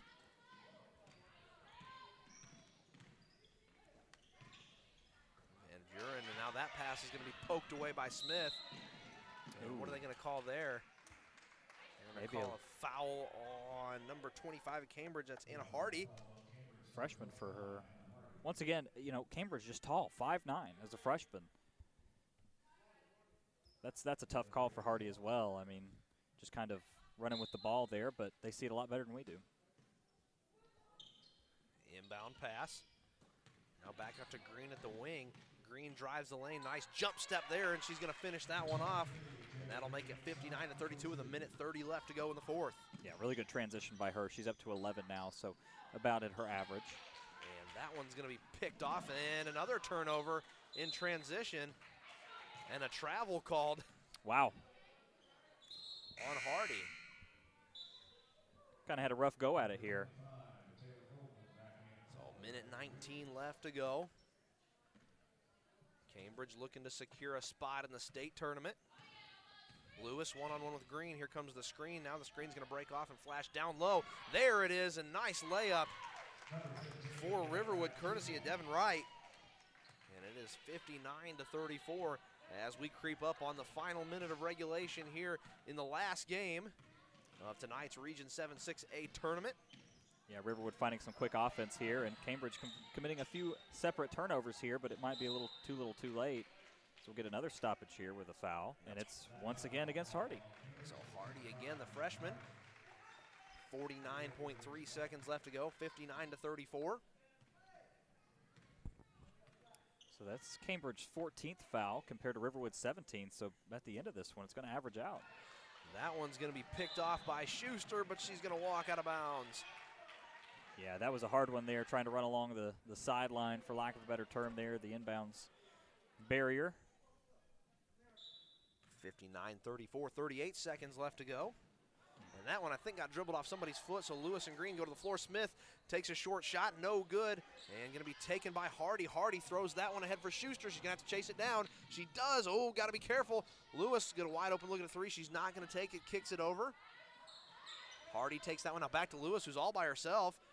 And a nice inside look to Hardy, who lays that one up and in.